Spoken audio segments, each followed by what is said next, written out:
A 7-year-old girl's whisper, "Daddy, please help her," forces a retired Navy SEAL to make an impossible choice: protect his daughter or save a stranger being dragged into a van by armed men.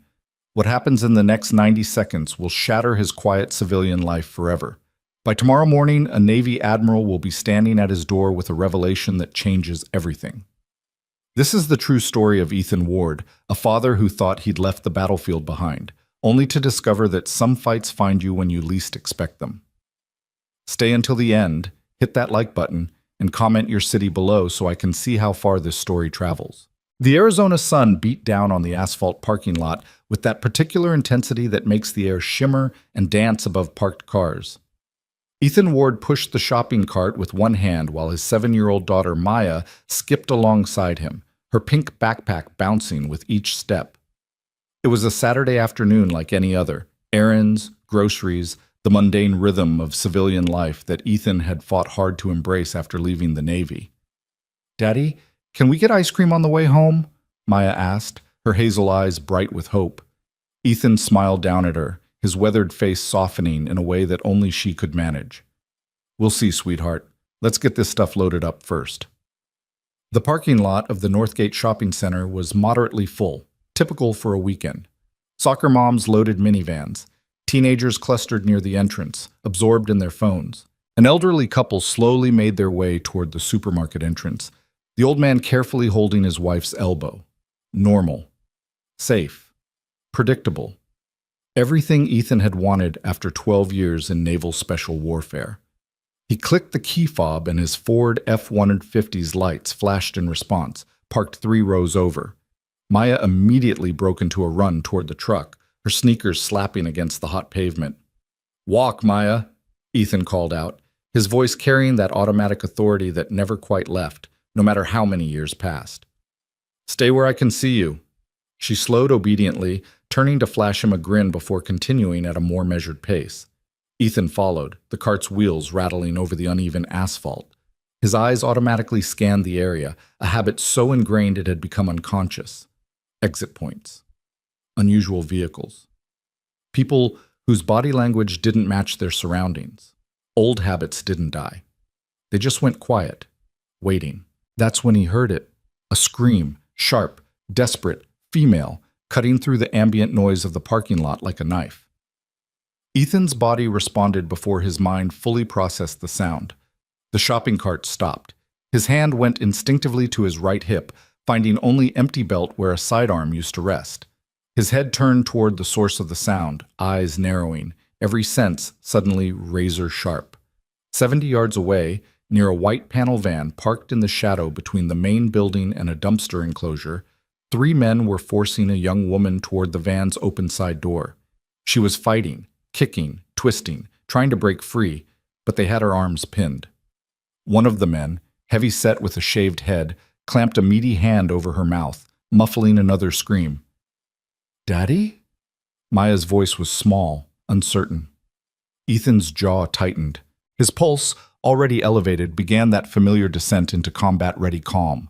Heart rate dropping, vision sharpening, time beginning to stretch. The woman was maybe 25, wearing business-casual clothes, her purse spilling onto the ground as she struggled. The men were coordinated, moving with the practiced efficiency of people who'd done this before. This wasn't a mugging. This was an abduction. In the 3 seconds it took Ethan to process the scene, 1,000 calculations ran through his mind. Distance, number of hostiles, probable weapons, tactical approach. His muscle memory was already plotting movements, identifying weak points in their formation. Then reality crashed back in. Maya. His daughter was standing 15 feet away, watching him with those trusting eyes that believed her father could fix anything. Those same eyes that still occasionally woke him at 2 a.m. from nightmares about losing her mother to cancer 3 years ago. Those eyes that represented everything he'd fought to protect, everything he'd left the teams to preserve. "Daddy, what's happening?" Maya whispered, her small hand reaching for his. Ethan grabbed her hand, pulling her close. "It's okay, baby. Just stay right here." But it wasn't okay. Nothing about this was okay. The woman's muffled screams were getting weaker. In another 10 seconds, she'd be in that van. In another 20, the van would be gone. Statistics flooded his mind, statistics he'd learned during anti-trafficking briefings in the Navy. First 24 hours were critical. After that, victims often disappeared into networks so vast and dark that even federal task forces struggled to find them. Someone nearby had to have called 911. Surely. In a parking lot this full, someone had to be... Ethan looked around. A few people were staring, mouths open, phones out. But they were recording, not calling. Others were hurrying away, desperate not to get involved. The elderly couple had disappeared inside. The teenagers were backing toward the store entrance, wide-eyed but paralyzed. No one was helping. "Get in the damn van," one of the men snarled. He was tall, wiry, wearing a dark jacket despite the heat. His hand flashed, and afternoon sunlight glinted off steel. A knife, 4-inch blade, held low and professional. Ethan's stomach dropped. The calculation changed entirely. This wasn't just abduction. This was armed abduction. Knife meant willingness to use lethal force. Knife meant these men would rather kill the woman than let her go if they felt cornered.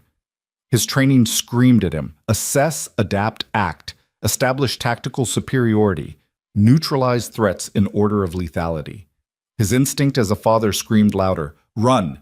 Get Maya away from here. Protect your daughter. Nothing else matters. The internal war lasted maybe 2 seconds. 2 seconds during which Ethan Ward stood frozen between two versions of himself, the operator he'd been for over a decade and the single father he'd become. Maya's hand tightened in his. She was looking up at him with an expression he'd never seen before, something between fear and expectation. And then she said 4 words that shattered his paralysis. "Daddy, please help her." The simple clarity of a child's morality. No complications, no risk assessment, no tactical considerations, just someone needs help. Ethan looked down at his daughter, then back at the scene unfolding 70 yards away. The woman's eyes locked with his for just a moment, wide, terrified, pleading. She knew she was out of time. She knew no help was coming. In that instant, Ethan Ward made a choice. Not the smart choice, not the safe choice, maybe not even the right choice, but the only choice he could live with. "Maya," he said, his voice dropping into that absolute calm that his team members used to call his operator voice. He knelt down, eye level with his daughter, both hands on her small shoulders. "I need you to listen very carefully, okay? This is important." She nodded, eyes huge but trusting. "I need you to run, fast as you can, to the supermarket entrance. Find a woman with kids, someone who looks like a mom, and you stay with her. Tell her to call 911. Can you do that for me?" "But Daddy..." "Maya." His tone left no room for argument. "I need you to be brave right now. Can you be brave for me?" She nodded again, tears forming in her eyes, but her jaw set with determination. "When I say go, you run. Don't look back. Don't stop. Straight to the entrance. You understand?" "What are you going to do?" Ethan's eyes flicked back to the van. The woman was almost inside now, her struggles weakening. The man with the knife was scanning the parking lot, looking for witnesses, calculating risks. "I'm going to help that lady," Ethan said simply. "Then I'm going to come right back to you. I promise." "Okay, Daddy." He kissed her forehead fast and hard. "I love you, baby. Now go!" Maya took off running, her backpack bouncing, her legs pumping as fast as they could carry her toward the bright lights of the supermarket entrance 200 yards away. Ethan watched just long enough to see her clear the immediate area, then turned his full attention to the van. The old switch flipped. The civilian disappeared. The operator emerged. Ethan started walking, his gait loose and casual, just another shopper crossing the parking lot. 70 yards. He had maybe 30 seconds before they got the woman fully inside the van. His eyes cataloged everything in rapid succession. 3 hostiles. Primary threat, knife guy, athletic build, standing at the van's door. Secondary threats, the heavy-set one holding the woman, and a third man, shorter, nervous energy, sitting in the driver's seat, engine running. Van was a white Dodge, probably 10 years old, no windows in the back. License plate was deliberately mudded, barely visible, professional. This wasn't their first time. 60 yards. No visible firearms, but that didn't mean they weren't armed. The van's position was smart, tucked in shadows, poor sightlines for most of the parking lot. They'd scouted this location. They knew what they were doing, 50 yards. Ethan's mind ran through scenarios: approach angle, threat sequencing, escalation management. In a perfect world, he'd have backup, communications, less lethal options. In the real world, he had his hands, his training, and about 20 seconds. The woman's scream cut through the air again, weaker now, 40 yards. The knife wielder suddenly looked up, eyes scanning, and locked onto Ethan. There was a moment of assessment. This middle-aged guy in jeans and a faded polo shirt, hands empty, walking alone. Not a cop, not a threat. The man dismissed him and turned back to the van. Hurry the hell up. 30 yards. Ethan's breathing steadied. His hands relaxed at his sides. Every muscle in his body coiled like a spring, ready to explode into action but appearing completely calm. It was a state of being he'd achieved hundreds of times. The moment before going through a door, before fast roping into a hot LZ, before engaging an enemy that didn't yet know he was there. 20 yards. Hey! Ethan called out, his voice friendly, confused. You guys need some help there. All three men turned. The driver's window was down, and Ethan could see him reach for something, phone or weapon, impossible to tell. Knife guy's body language shifted, suddenly alert. Mind your business, buddy, the knife wielder said, but his hand tightened on the blade, holding it ready, 15 yards. Yeah, it just looks like that lady doesn't want to get in your van, Ethan continued, still walking, still casual. He could see the woman's face now, bruise forming on her cheek, tears streaming, absolute terror mixed with a desperate spark of hope. Maybe we should just call the cops, let them sort it out? I said mind your goddamn business. The knife came up, pointing at Ethan. Walk away. Now. 10 yards. This was the moment. This was where most people would stop, where the lizard brain's survival instinct would override everything else. The knife was a line in the sand, a clear message. Cross this line and people get hurt. Ethan didn't stop walking.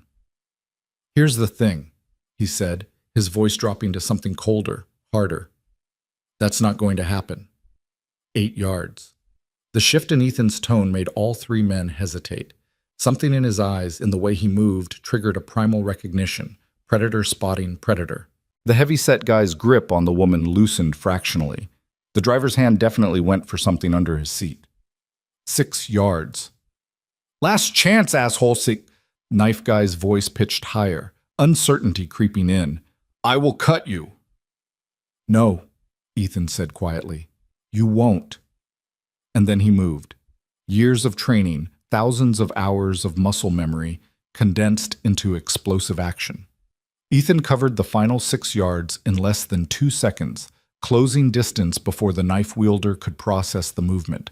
The man thrust the blade forward in a wild, panicked stab.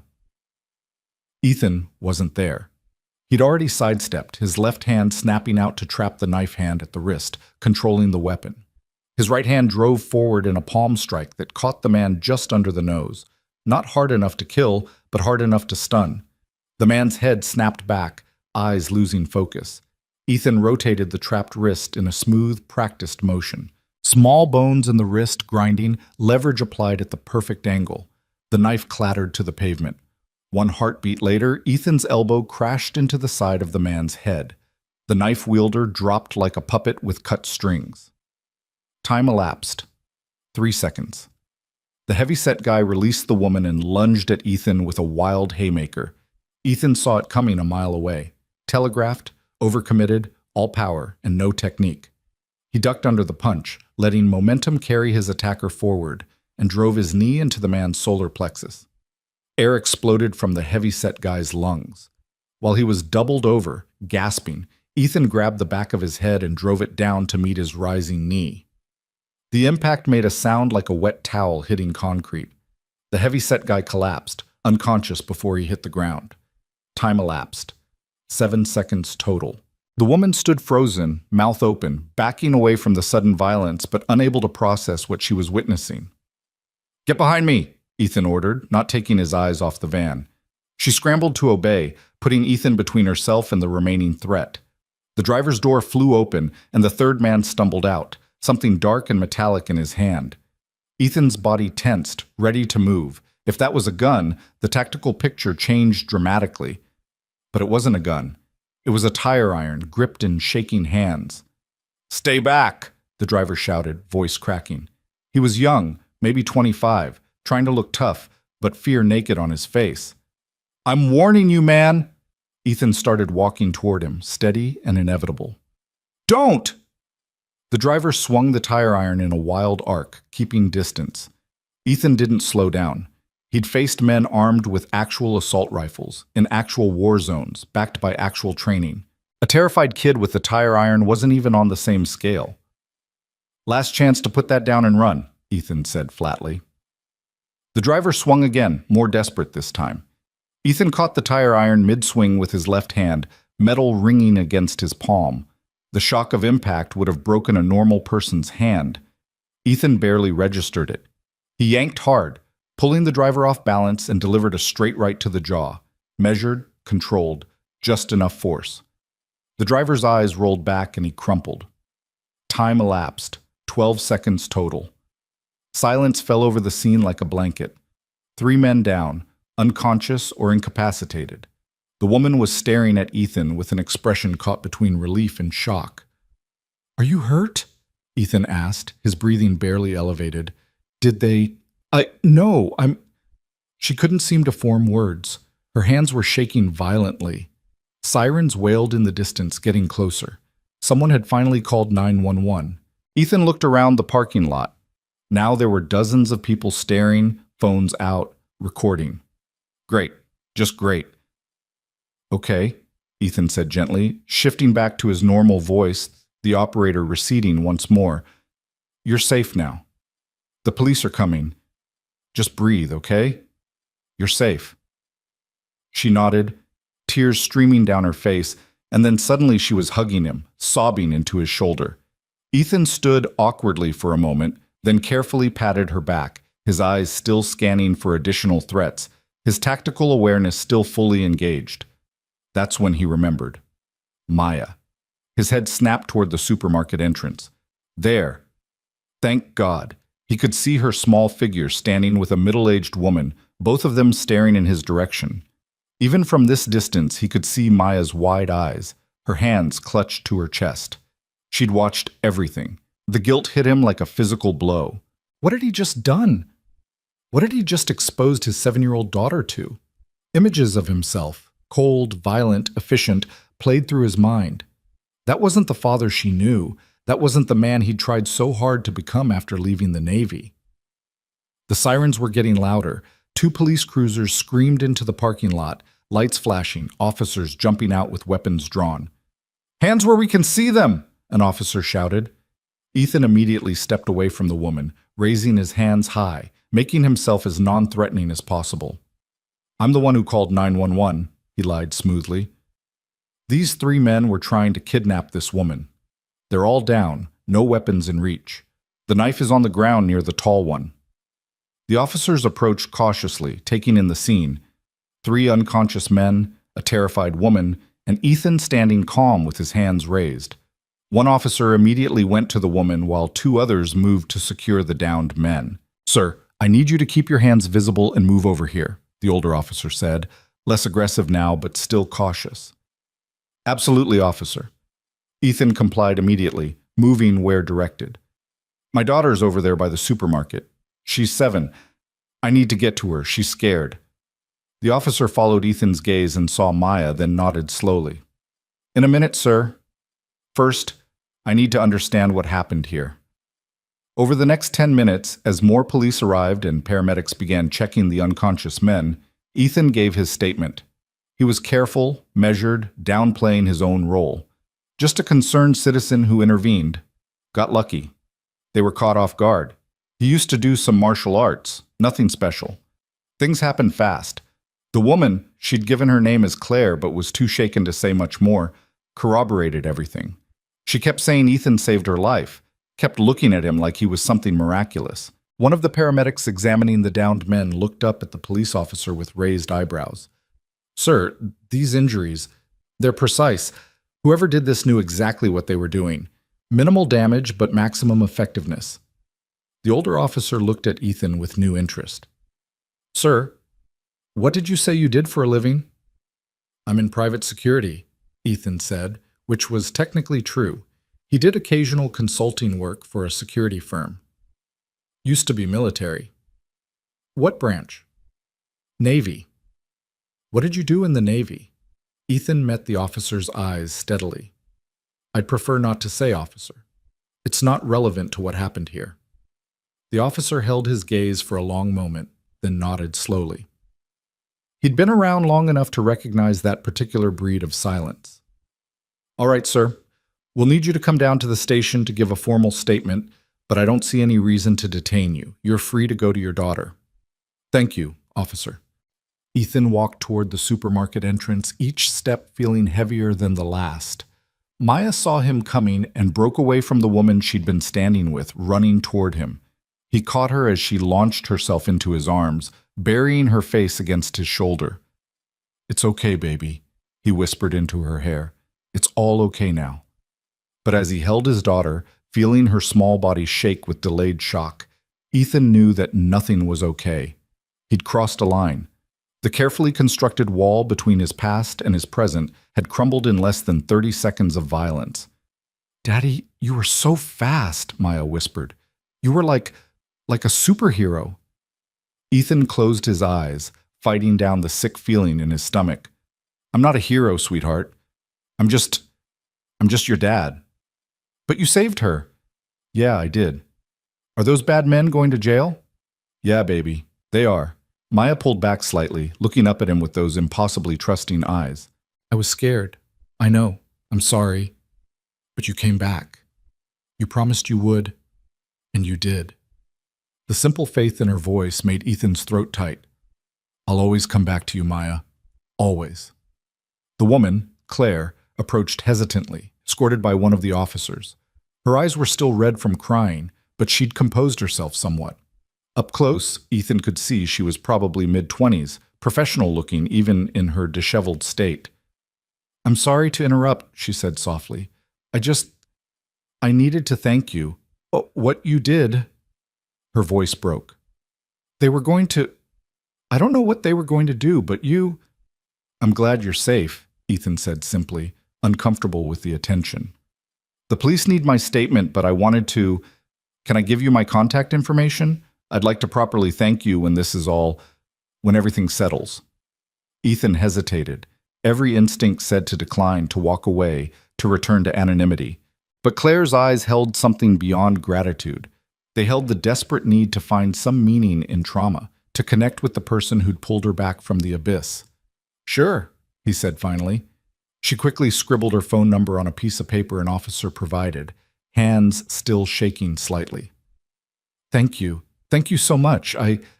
She couldn't finish, just pressed the paper into his hand and turned away, wiping her eyes.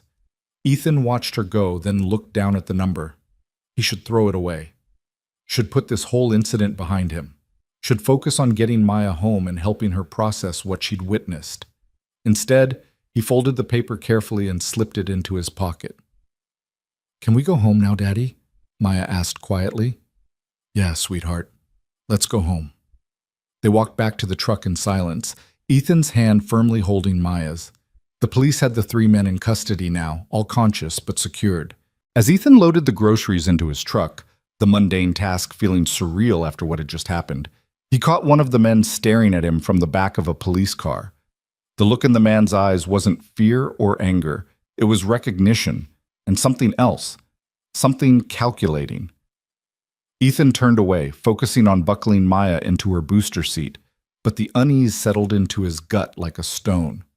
This wasn't over. He could feel it, that same instinct that had kept him alive through a dozen deployments screaming a warning. But he pushed it down, started the truck, and pulled out of the parking lot. Behind them, police lights still flashed against the afternoon sun. Ahead was home, safety, normalcy, or so he tried to tell himself. The drive home was quiet. Maya stared out the window, processing. Ethan gripped the steering wheel tighter than necessary, his mind replaying the encounter, analyzing every moment, every decision. Daddy? Maya's small voice broke the silence. Yeah, baby? Are you going to get in trouble? The question caught him off guard. What? No, sweetheart. I helped someone. That's not getting in trouble. But you hurt those men. Ethan took a slow breath. How did you explain necessary violence to a 7-year-old? How did you make a child understand the brutal calculus of force protection without stealing her innocence? Sometimes, he said carefully, bad people try to hurt good people. And when that happens, sometimes the only way to stop them is to make them stop. Does that make sense? I think so. She was quiet for a moment. Like when you kill bad guys in the Navy? Ethan's hands tightened on the wheel. They'd never talked about this. He'd always deflected her questions about his time in the service, kept it vague, kept it clean. It's different, Maya, but kind of, yeah. Were you scared? No. Why not? Because fear was trained out of him years ago. Because when he was moving, executing, fighting, there wasn't room for fear, only for action, reaction, adaptation. Because he'd done far worse things in far worse places against far more dangerous enemies. Because I knew what I had to do, he said instead, and I knew I had to get back to you. That seemed to satisfy her. She went back to looking out the window, and Ethan drove on autopilot, his mind miles away.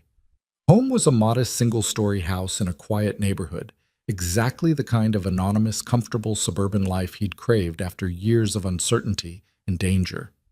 He pulled into the driveway and killed the engine, but didn't immediately get out. Maya, he said, turning to look at his daughter. What happened today? That's not normal, okay? That's not something you're going to see again. Okay, Daddy. And if anyone asks you about it, kids at school, teachers, anyone, you just tell them your dad helped a lady in trouble. That's all. Okay? She nodded solemnly, understanding in her own way that this was important. They went inside and Ethan tried to establish normalcy, putting away groceries, making dinner, the evening routine. But his mind wouldn't settle. Every time he closed his eyes, he saw the scene playing out differently. What if one of them had been armed with a gun? What if they'd grabbed Maya instead of running? What if the knife had connected? What if? After putting Maya to bed, with an extra story and an extra long hug, Ethan stood in his living room, staring at nothing. The house felt too quiet, too still. His hands were steady, but inside he was vibrating with unspent adrenaline and delayed reaction. He'd kept it together for Maya. Now, alone, the full weight crashed down. He'd risked everything today. Everything. For a stranger. He'd put his daughter in potential danger, exposed her to violence, shattered the peaceful civilian life he'd worked so hard to build.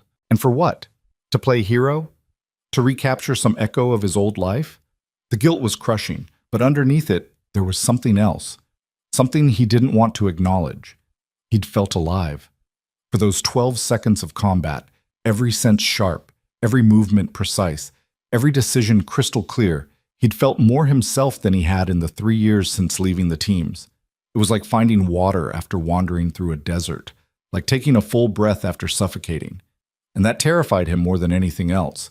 Because if he craved that feeling, if some part of him had missed the violence and the clarity and the purpose, what did that make him? What kind of father was he? What kind of man? Ethan walked to the kitchen and poured himself 3 fingers of whiskey, a rare indulgence. He sat at the kitchen table, in the dark, and tried to make sense of the war inside his own head. His phone buzzed. Unknown number. He almost ignored it, then remembered the police had taken his information. The text message made his blood run cold. We know who you are. We know where you live. We don't forget. Ethan stared at the screen, his operational mind immediately spinning up. Anonymous threat. Probably from associates of the 3 men he'd taken down. They'd had time to make calls before being processed. Or maybe someone had been watching from a distance, got his license plate. He should call the police, report the threat, follow proper civilian procedures. Instead, he set the phone down and took a long drink of whiskey, because a threat meant this wasn't over. A threat meant he'd pulled himself back into exactly the kind of situation he'd tried to leave behind. A threat meant Maya was potentially in danger because of his choice. The smart move was to call the police, increase security, Be vigilant, but cautious. But Ethan Ward hadn't stayed alive through 12 years of special operations by being passive. Threats weren't something you waited out. They were something you eliminated. He finished his whiskey and stood, his reflection ghosting across the dark kitchen window. The man staring back looked tired, older than his 42 years, but his eyes held something that hadn't been there that morning. Purpose. Ethan walked to Maya's room and stood in the doorway, watching her sleep. Her breathing was soft and even, her small face peaceful. She trusted him completely, believed he could protect her from anything. "I'm sorry, baby," he whispered. "I'm so sorry." But he wasn't sorry enough to have made a different choice. As he turned away, his phone buzzed again. Another message. "Sleep tight." Ethan's jaw tightened. He walked to his bedroom closet and moved aside a stack of boxes. Behind them was a small fire-rated safe. He entered the combination and opened it. Inside was his old service weapon, a Sig Sauer Peter 26 that he'd carried on more operations than he could count. Beside it were spare magazines, a tactical flashlight, and a knife with a matte black blade. Equipment he'd told himself he'd never need again. He took out the pistol, checked the action, and loaded a magazine. The weight in his hand was achingly familiar. He chambered a round, engaged the safety, and slipped it into a quick-access safe he kept bolted inside his nightstand. Then he sat on his bed and waited for morning. He didn't sleep. He rarely did anymore, not really. Instead, he drifted in that half-aware state that special operators learn to exist in, resting but ready, conscious of every sound in the house, every shift in the environment. At 3:47 a.m., a car slowed down outside his house. Engine note suggested a sedan, maybe Japanese make. It didn't stop, but it definitely slowed, deliberate, assessing. Ethan was at the window in seconds, just the edge of the curtain moved, watching. He caught a glimpse of taillights before the car accelerated away. Couldn't get a plate, too dark, too fast. Reconnaissance. They were establishing patterns, checking security, looking for vulnerabilities. Professional. Ethan's mind started running tactical calculations. Home security system was basic at best. Clear sight lines from the street, multiple entry points. If they came in force, if they came prepared. He pushed the thoughts away. This was paranoia. One threatening text and a slow-moving car didn't constitute an imminent threat. He was overreacting, letting old instincts override common sense. Except those instincts had kept him alive when common sense would have gotten him killed. Dawn came slowly, the Arizona sky lightening from black to deep blue to pale gold. Ethan made coffee, strong and black, and stood at his kitchen window watching the neighborhood wake up. Sprinklers hissing to life, dogs being walked, newspapers hitting driveways, normal, safe, except it didn't feel safe anymore. At 7:15 a.m., Maya padded into the kitchen in her pajamas, rubbing sleep from her eyes. "Morning, Daddy." "Morning, sweetheart." He poured her a glass of orange juice and started making pancakes. Sunday morning tradition. "How'd you sleep?" "Okay, I had weird dreams." "Yeah? What about?" "There was a lady in trouble and you turned into a robot and saved her." She giggled at the absurdity. Ethan forced a smile. "That's pretty weird, all right." They fell into the comfortable rhythm of Sunday morning.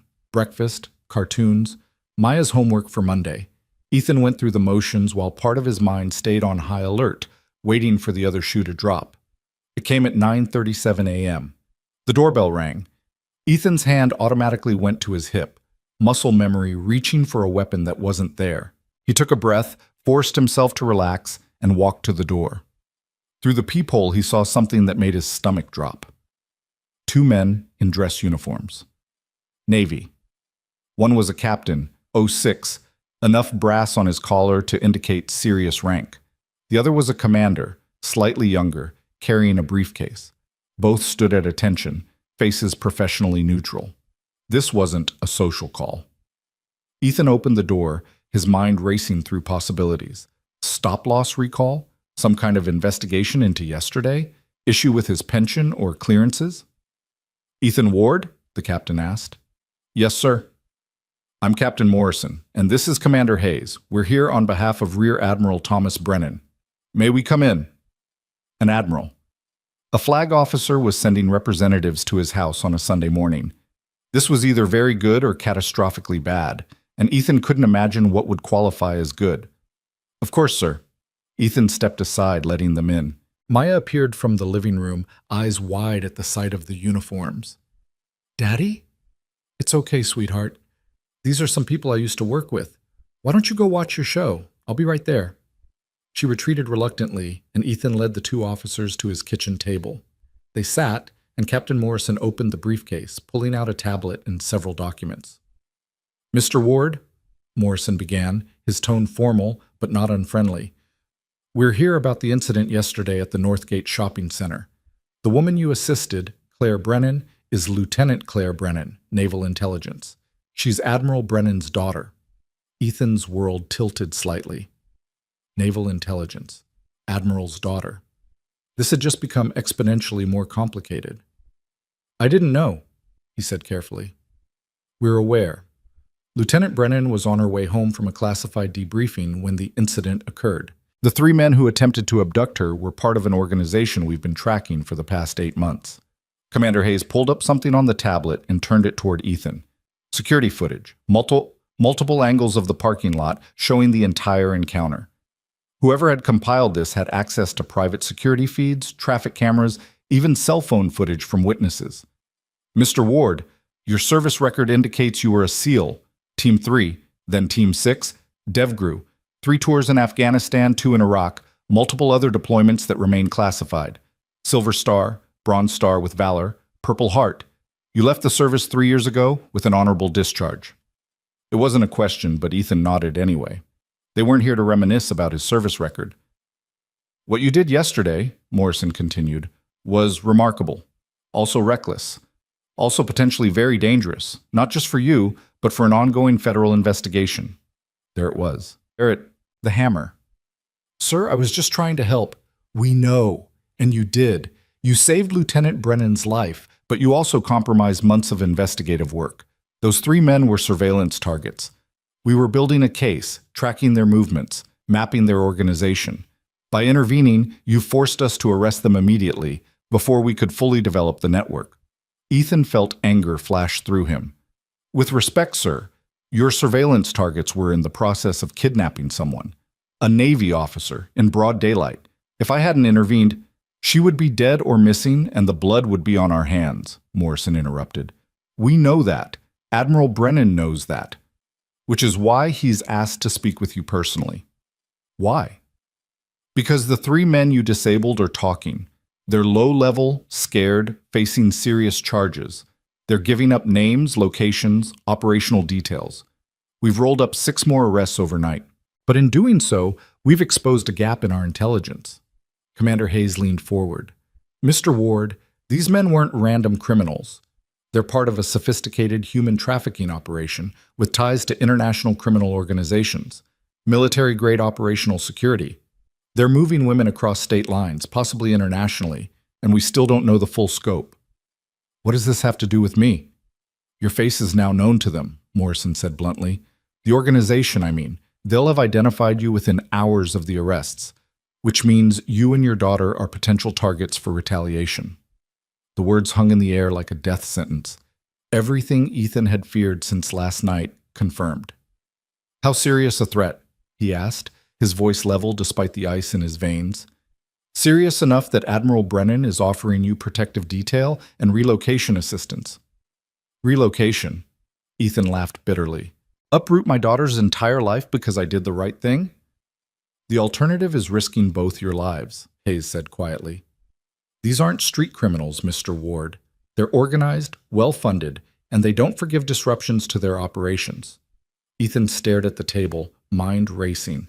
Relocation meant new city, new school for Maya, new identities potentially. Meant running, hiding, living in fear, everything he'd fought not to become. There's another option, Morrison said after a moment, one that Admiral Brennan specifically asked us to present. What option? Help us finish what you started. Help us take down the entire organization. And there it was, the real reason they were here. Ethan looked up sharply. I'm retired. You'd be contracted as a civilian security consultant, 6 months maximum. You'd work with a joint task force, FBI, DHS, Naval Intelligence. Your experience, your skills, you'd be invaluable. And my daughter? Protected. Full security detail, relocated temporarily if necessary, but you'd have regular access. This isn't a deployment, Mr. Ward.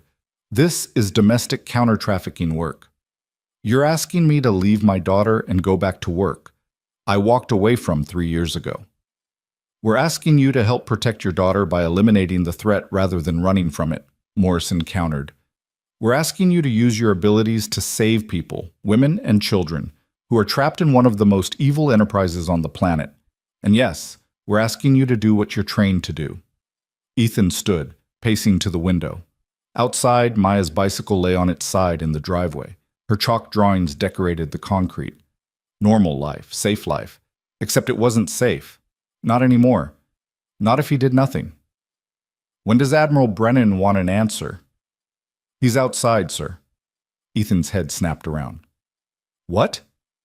He insisted on coming personally. He's waiting in his vehicle, giving you time to process. But he'd like to speak with you this morning. For a long moment, Ethan couldn't speak. An admiral, a flag officer with dozens of other responsibilities, had personally driven to his house on a Sunday morning. That wasn't standard procedure. That was desperation, or respect, or both. Tell him I'll talk to him, Ethan said finally. But I'm not making any promises.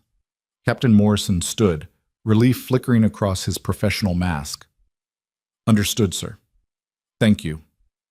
As the two officers left to retrieve the Admiral, Ethan stood in his kitchen, feeling the weight of impossible choices bearing down on him. Yesterday, his biggest decision had been whether to get ice cream. Today, he was facing a decision that would define not just his future, but Maya's. And somewhere, in some dark corner of his mind, a voice whispered what he didn't want to admit. He'd already made his choice the moment he stepped between Claire Brennan and those 3 men. The operator never really leaves. The door opened again, and Rear Admiral Thomas Brennan stepped into Ethan Ward's kitchen. He was a tall man, late 50s, with steel-gray hair and the bearing of someone who'd commanded men in combat. 2 stars gleamed on his collar, but his eyes, red-rimmed, exhausted, told a different story. This wasn't an admiral on official business. This was a father whose daughter had nearly been stolen. Mr. Ward, he said, extending his hand, thank you for seeing me. Ethan shook it, reading volumes in that simple gesture. Firm grip, but not aggressive, respectful, equal to equal, despite the vast gulf in rank. Admiral, can I get you some coffee? Please. They sat at the kitchen table, the same table where Ethan had drunk whiskey alone in the dark hours before dawn. Brennan accepted the coffee and took a long drink before speaking. My daughter is alive because of you, he said simply. There's no amount of gratitude that can properly express what that means to me, to her mother, to our family. I'm glad I was there, sir. You were more than there. You were Brennan paused, searching for words. I've read your file, Mr. Ward. I know what you're capable of, and I've watched the footage of yesterday. Claire had maybe 20 seconds before they got her into that van, 20 seconds before she disappeared into a network we've been trying to dismantle for months. You gave us, a chance. Sir, with respect, your officers said I compromised your investigation.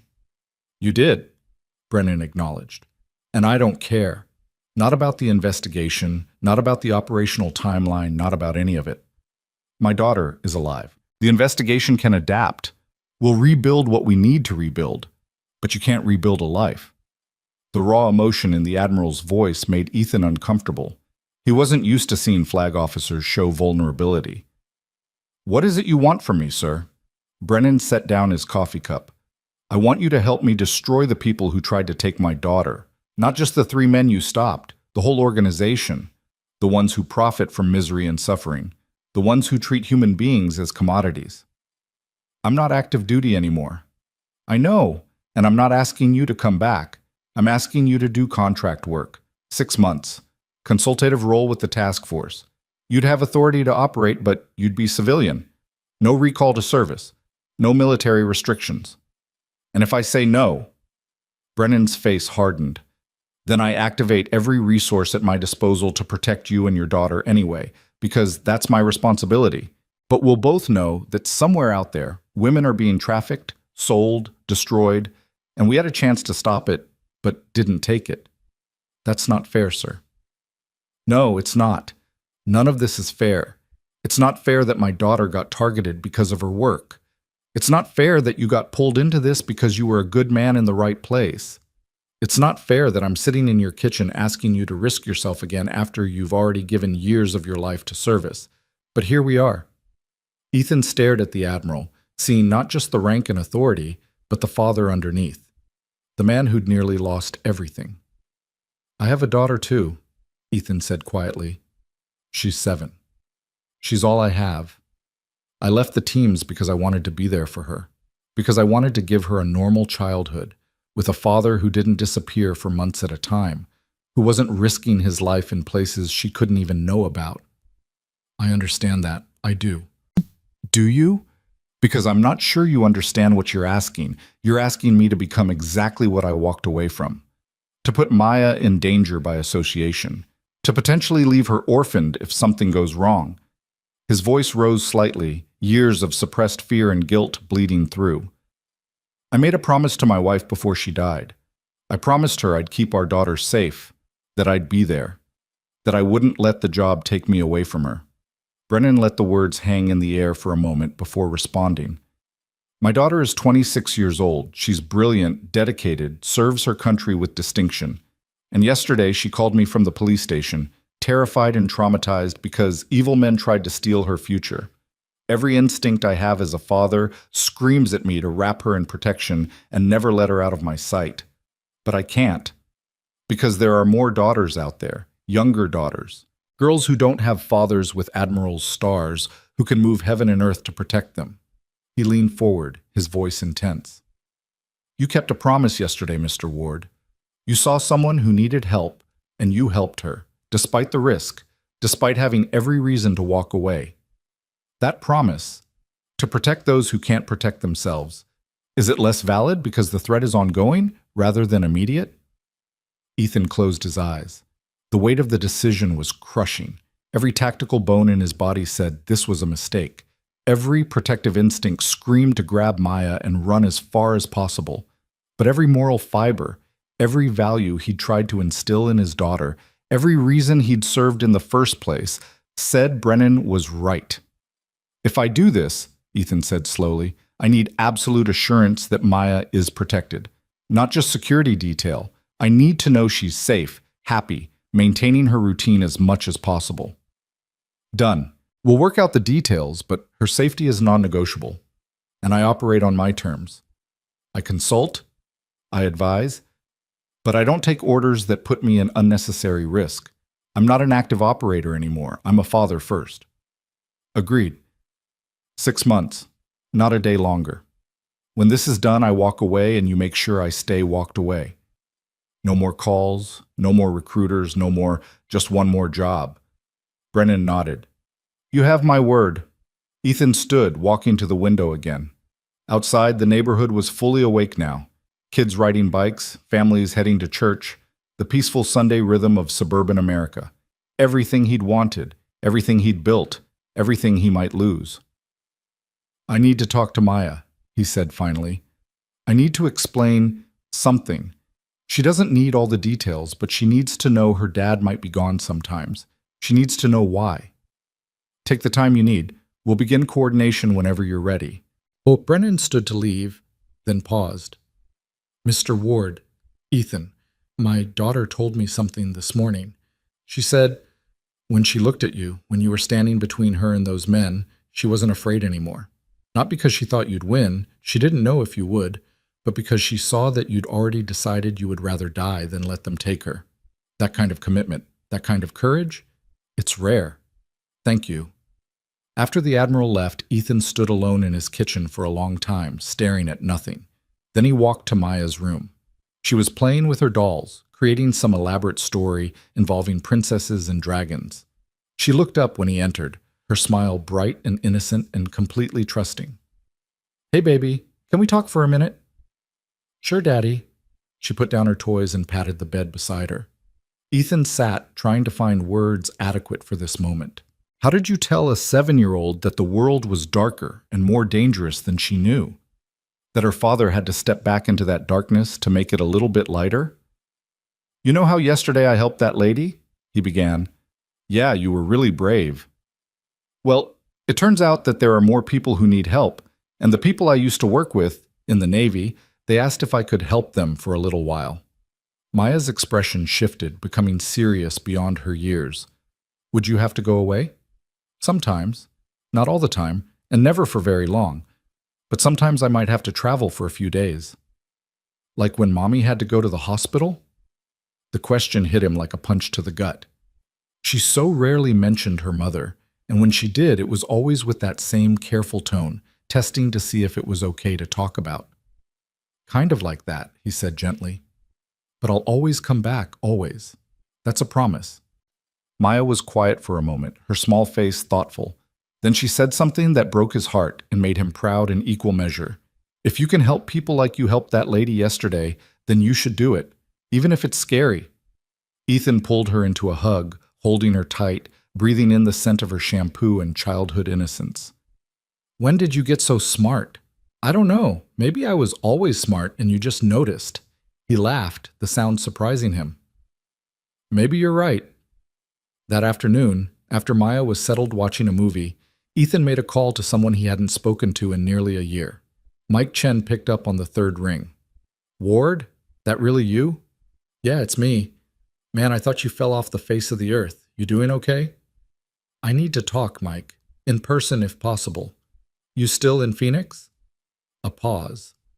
Mike had been Ethan's team leader for 4 years, had pulled him out of more bad situations than either of them could count. If anyone would understand what Ethan was facing, it was him. I'm in Scottsdale. Give me an address, and I'll be there in an hour. When Mike arrived, he took one look at Ethan's face and said, This is serious.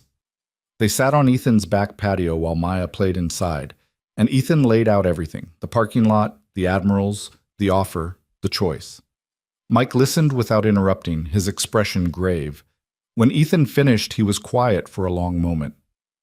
You know what I'm going to say, Mike finally said. Tell me anyway. You're an operator, Ward. It's not what you do, it's what you are. You can try to bury it, try to be civilian, try to build a white picket fence life. But when the moment comes, when someone needs help and you're the only one who can provide it, you're never going to walk away. Yesterday proved that. I have Maya to think about. And you're thinking about her. You're thinking about the world she's going to grow up in, about whether it's a little bit safer or a little bit more dangerous based on the choices you make right now. Mike leaned forward. You think those trafficking networks are going to just disappear? You think other fathers' daughters are any less valuable than yours? That's not fair. No, it's not. Nothing about this is fair. But you know what else isn't fair? Having the ability to make a real difference and choosing not to use it because it's uncomfortable or risky or disrupts your plans. Ethan stared at his hands, hands that yesterday had disabled 3 men in less than 15 seconds. Hands that had held his daughter as a baby. Hands that had signed his wife's death certificate. I'm scared, Mike. Not of the mission. I can handle that. I'm scared of what happens to Maya if I don't come back. I'm scared I'm being selfish, choosing to feel useful again instead of being the father she needs. You're the father she needs because you're the man who stepped in yesterday. Because you taught her that when you see someone in trouble, you help them. Kids learn more from what we do than what we say, Ward. What do you want her to learn? That courage matters, or that comfort matters more? The words settled into Ethan's chest like stones, heavy with truth. They talked for another hour. Logistics, security considerations, how to balance the work with being present for Maya. Mike offered to help coordinate with the task force, to serve as a liaison if needed. By the time he left, Ethan felt clearer than he had since yesterday afternoon. That evening, after putting Maya to bed, Ethan pulled out the piece of paper with Claire Brennan's number. He typed out a text message. This is Ethan Ward. I wanted to check in and make sure you're doing okay. The response came within 2 minutes. I'm okay. Shaken, but okay. Thank you again for what you did. My father told me he spoke with you today. I hope you'll help us. Not just because I want justice, but because I've seen what they're planning, and it's worse than you can imagine." Ethan stared at that message for a long time. Worse than you can imagine. He'd seen a lot in 12 years of warfare. Child soldiers, mass graves, villages destroyed for strategic advantage. He could imagine quite a lot. But the idea that this thing happening in shopping center parking lots in suburban America, in the supposed safety of civilization, could be worse? He typed a response. "I'm in. Tell your father I'll start tomorrow." And with those words, Ethan Ward stepped back through a door he'd thought he'd closed forever. Not because he wanted to, not because it was safe, but because sometimes the hardest right choice is the only choice you can live with. That night, he didn't sleep at all. He sat in Maya's doorway, watching her peaceful face in the dim glow of her nightlight, and made silent promises. He'd be careful. He'd be smart. He'd survive this and come back to her. And he'd make damn sure that what happened to Claire Brennan didn't happen to anyone else's daughter. When dawn came, Ethan Ward was ready. Ready to fight again. Ready to protect again. Ready to be the man his daughter had seen yesterday. Not a superhero, but a father who refused to turn away when others needed help. The operator had returned. But this time, he was fighting for more than just mission success. He was fighting to make the world safe enough for little girls to skip through parking lots without fear. And that was a mission worth any risk. The Monday morning sun cut through the blinds of the FBI field office in downtown Phoenix, casting sharp lines across the conference table where Ethan sat, surrounded by people who represented the full weight of federal law enforcement. Special Agent Sarah Reeves from the FBI's Human Trafficking Task Force sat directly across from him, her dark eyes assessing him with the particular intensity of someone who'd seen too much and trusted too little. To her left was Agent Marcus Chen from Homeland Security Investigations, younger, but carrying himself with the quiet confidence of someone who'd earned his place at the table. Commander Hayes from Naval Intelligence occupied the far end, his tablet already displaying what Ethan recognized as operational briefing materials. Admiral Brennan stood at the head of the table, and beside him sat Claire Brennan herself. She looked different from the terrified woman in the parking lot, composed now, professional in her navy khakis. But Ethan could see the shadow that lingered behind her eyes. Trauma didn't just disappear because you put on a uniform and showed up for work. "Thank you all for being here," Brennan began. "Mr. Ward has agreed to consult with the task force on a 6-month contract. His background and skill set make him uniquely qualified to assist in the operational aspects of dismantling this trafficking network." Agent Reeves leaned back in her chair, her expression skeptical. "No disrespect to Mr. Ward's service record, but we have trained federal agents working this case. What exactly does a retired SEAL bring to the table that we don't already have?" Ethan had expected this. Interagency cooperation was always complicated, and bringing in an outsider, especially one with a military rather than law enforcement background, would naturally create friction. "He brings the ability to think like they do," Claire said quietly, before Ethan could respond. "The men who tried to take me weren't street criminals. They moved like they had training, military bearing, operational discipline. We need someone who understands that mindset." "Lieutenant Brennan is correct," Agent Chen added, pulling up a file on the main display screen. "We've been tracking this organization for 8 months. What started as a local investigation into suspected trafficking has evolved into something much larger. The 3 men Mr. Ward encountered, Dmitry Volkov, Carlos Mendez, and James Patterson, all have military or paramilitary backgrounds. Volkov served in the Russian army. Mendez was Mexican Special Forces before going private. Patterson did 2 tours with the 82nd Airborne before a dishonorable discharge." The screen showed mugshots and service records. Ethan studied each face, committing them to memory. Volkov was the one he'd taken down first, the knife wielder. Mendez had been the heavy, Patterson the nervous driver. "Since their arrest Saturday," Chen continued, "we've leveraged their testimonies to execute 6 additional arrests and 3 search warrants. What we've found is disturbing. This isn't just a local operation. It's a node in an international network moving women from Eastern Europe, South America, and Southeast Asia into the United States." Agent Reeves pulled up additional files. "The operation is sophisticated. They use legitimate businesses as fronts, import-export companies, staffing agencies, even a modeling agency. Women are recruited with promises of legitimate work, then their documentation is confiscated and they're forced into prostitution or domestic servitude. Ethan felt his jaw tighten. He'd seen human trafficking during deployments, entire villages in Afghanistan where girls simply disappeared, markets in Iraq where human beings were bought and sold like livestock. He'd thought that kind of evil stayed in war zones. The idea that it was happening here, in American cities, made his blood run cold. "How many victims are we talking about?" he asked. "That we know of?" 43 women recovered in the past year across 4 states, Reeves said. "But that's just the tip of the iceberg. Based on financial records we've seized, we estimate this network moves between 200 and 300 women annually." The number hung in the air like a physical weight. 300 lives destroyed. 300 families shattered every single year. "What's the organizational structure?" Ethan asked, his mind already shifting into operational mode. Commander Hayes took over the briefing. "We believe there are 3 tiers. Street-level operators like the men you encountered. They handle recruitment, transportation, and direct supervision of victims. Mid-level coordinators who manage logistics, safe houses, and financial transactions. And at the top, a core leadership group that we've code-named the Syndicate." "The Syndicate runs the whole operation," Claire added, her voice steady, but Ethan could hear the underlying anger. "They're insulated by multiple layers of cutouts and intermediaries. We've never been able to identify them directly, let alone build a prosecutable case." "Until now," Agent Chen said, "Volkov is talking. He's terrified of going back to prison, and he's giving us names, locations, communication protocols. We've already identified a safe house in Tucson and another in Las Vegas. But here's the problem." He paused, looking directly at Ethan. "The Syndicate knows we've rolled up their street team. They're going to restructure, change protocols, possibly eliminate anyone they think might be compromised." "We have a window," Brennan said.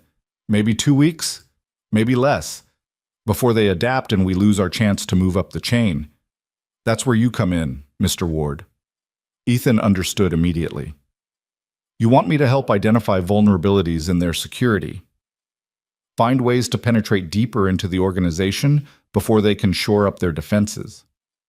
"Exactly. Your experience in covert operations, in thinking tactically about how to infiltrate and dismantle enemy networks, that's what we need."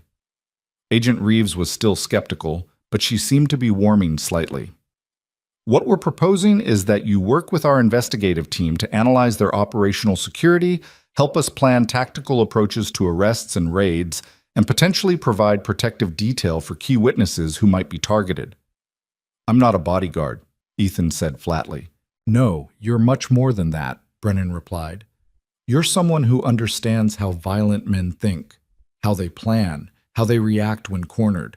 That knowledge could be the difference between recovering victims safely and walking into a bloodbath."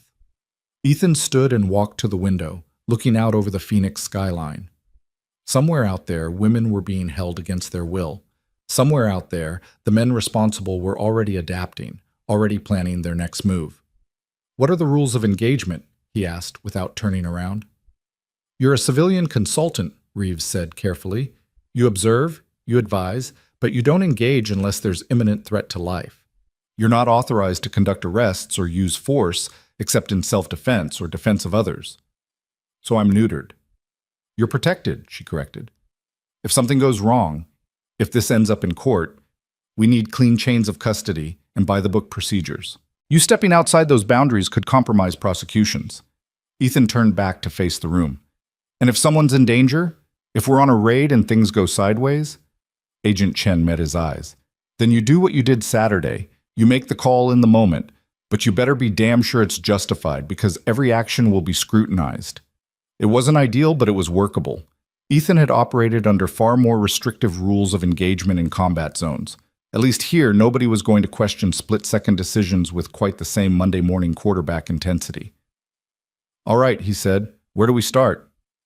The next 3 hours were a deep dive into case files, surveillance footage, financial records, and intelligence assessments. Ethan absorbed it all, his mind cataloging patterns and connections. The network was indeed sophisticated, but sophistication always came with complexity, and complexity meant vulnerabilities.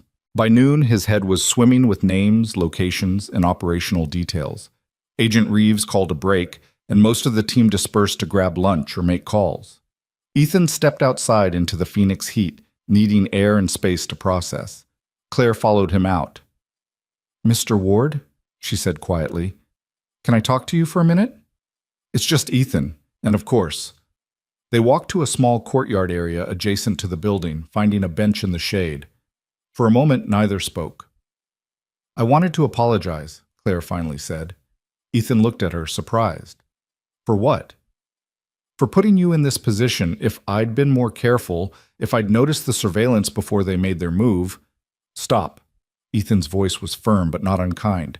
"You're not responsible for being targeted by criminals. That's on them, not you. My father told me you have a daughter, 7 years old. Maya, yeah. I can't imagine what you must think of me. Because of my work, because I wasn't careful enough, your daughter is potentially at risk." Ethan studied her face. The guilt there was genuine, the weight of responsibility heavy on her shoulders. He recognized it because he'd carried the same weight himself more times than he could count. "Can I tell you something my team leader used to say?" Ethan asked. "He said that in our line of work, we don't control the enemy's actions. We only control our response. You didn't choose to be targeted. I didn't choose to be in that parking lot at that exact moment. But we both made choices about how to respond. You fought. I intervened. Those were good choices. Even though it's put your daughter at risk? My daughter is at risk because evil people exist. That's the truth. Whether I'd been in that parking lot or not. At least this way I have a chance to do something about it." Claire nodded slowly, some of the tension easing from her shoulders. "My father said you were remarkable. I didn't understand what he meant until I read your service record this morning. That record is classified. I have appropriate clearance. 3 silver stars, Ethan, 5 bronze stars, a Navy Cross, 17 confirmed high-value target eliminations. You spent 12 years doing the hardest, most dangerous work imaginable." Ethan shifted uncomfortably. He'd never been comfortable discussing his record. Medals were just metal and ribbon. What they represented, the firefights, the close calls, the friends who didn't come home, those weren't things he liked to dwell on. "That was a different life," he said simply. "Was it? Because from where I'm sitting, you haven't changed at all. You're still the guy who runs toward danger when everyone else is running away." Before Ethan could respond, his phone buzzed. A text from his neighbor, Mrs. Chen, who was watching Maya while he was at the briefing. "Everything okay here? Maya is helping me bake cookies. Take your time." He showed Claire the message. "That's my real life now. Baking cookies and parent-teacher conferences. This," he gestured back toward the building, "this is temporary." "I hope you're right," Claire said quietly. "But I've seen what these people are capable of. I've interviewed victims. I've seen the trauma, the broken lives. Once you're in this fight, it changes you, makes it hard to walk away." Ethan didn't respond because he didn't have a good answer. Part of him knew she was right. Part of him was already feeling that old pull, the clarity of purpose, the straightforward morality of hunting truly evil people. It was seductive in its simplicity. They headed back inside where the afternoon session focused on tactical planning. Agent Reeves laid out 3 priority targets: the safe house in Tucson, a coordination center in Las Vegas, and a warehouse facility in Phoenix that appeared to be a hub for moving women between locations. "We want to hit all 3 simultaneously," she explained. "Coordinated raids, maximum surprise, minimal opportunity for them to destroy evidence or harm victims." "That's ambitious," Ethan said, studying the building layouts she'd pulled up. "You're talking about 3 separate tactical operations across multiple jurisdictions, perfect timing and communication, all while prioritizing victim safety. Which is why we need your input. You've planned and executed complex multi-target operations before." Ethan moved to the display screen, examining each location carefully. The Tucson house was residential, suburban neighborhood, neighbors close by. Risky for a raid, but also risky for them to use. The Las Vegas location was an office building downtown, 7th floor, limited access points. The Phoenix warehouse was industrial area, isolated, multiple entrances and exits. "The warehouse is your primary threat," he said after a moment. "It's got the space and isolation for them to have serious security. Armed guards, surveillance, possibly hostages held on site. The other two locations are going to be more administrative, less defended. Our intelligence suggests the warehouse is mainly used for storage and logistics, Agent Chen said. Your intelligence could be wrong or outdated. These people just lost their street team and they know you're coming. Where would you beef up security if you were them?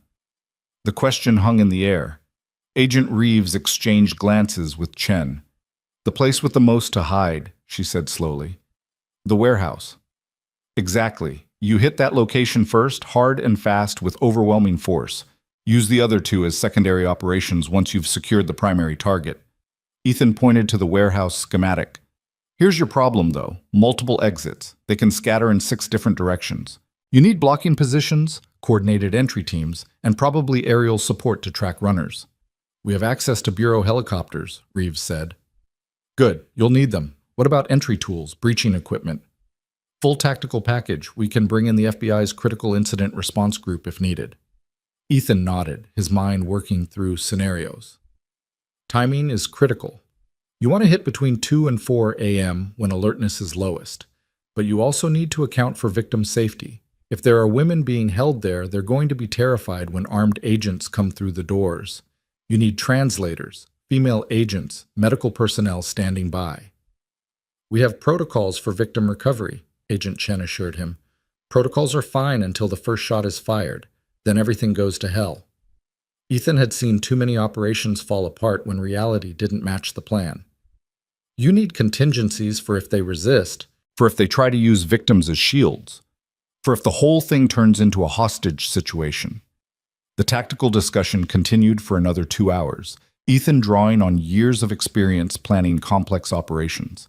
It felt disturbingly natural, slipping back into this mindset, thinking about angles of approach, fields of fire, threat assessment. This was what he had done for over a decade, and muscle memory ran deep. By late afternoon, they had the skeleton of a plan. 3 coordinated raids, Phoenix Warehouse as primary target, 48 to 72 hours to finalize operational details and stage resources. We move Friday night, Agent Reeves decided. That gives us time to coordinate with local SWAT teams, position assets, and confirm our intelligence. I want to do a physical reconnaissance of the warehouse, Ethan said. Drive by at minimum, preferably get eyes on from a distance. I don't trust schematics and satellite imagery.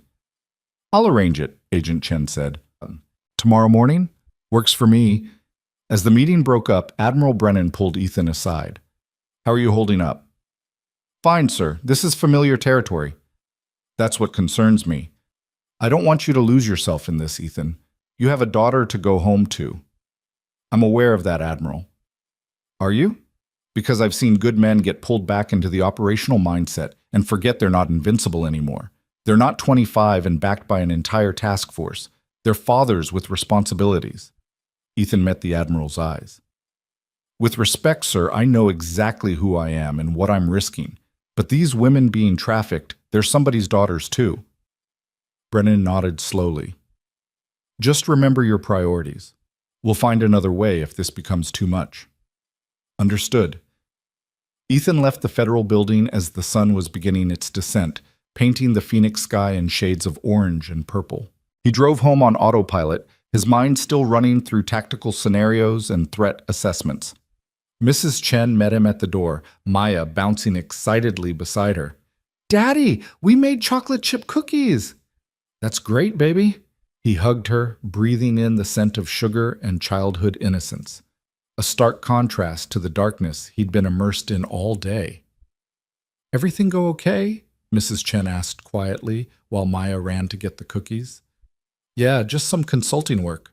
Might be doing it for a while. Well, you know I'm happy to help with Maya whenever you need. She's a delight.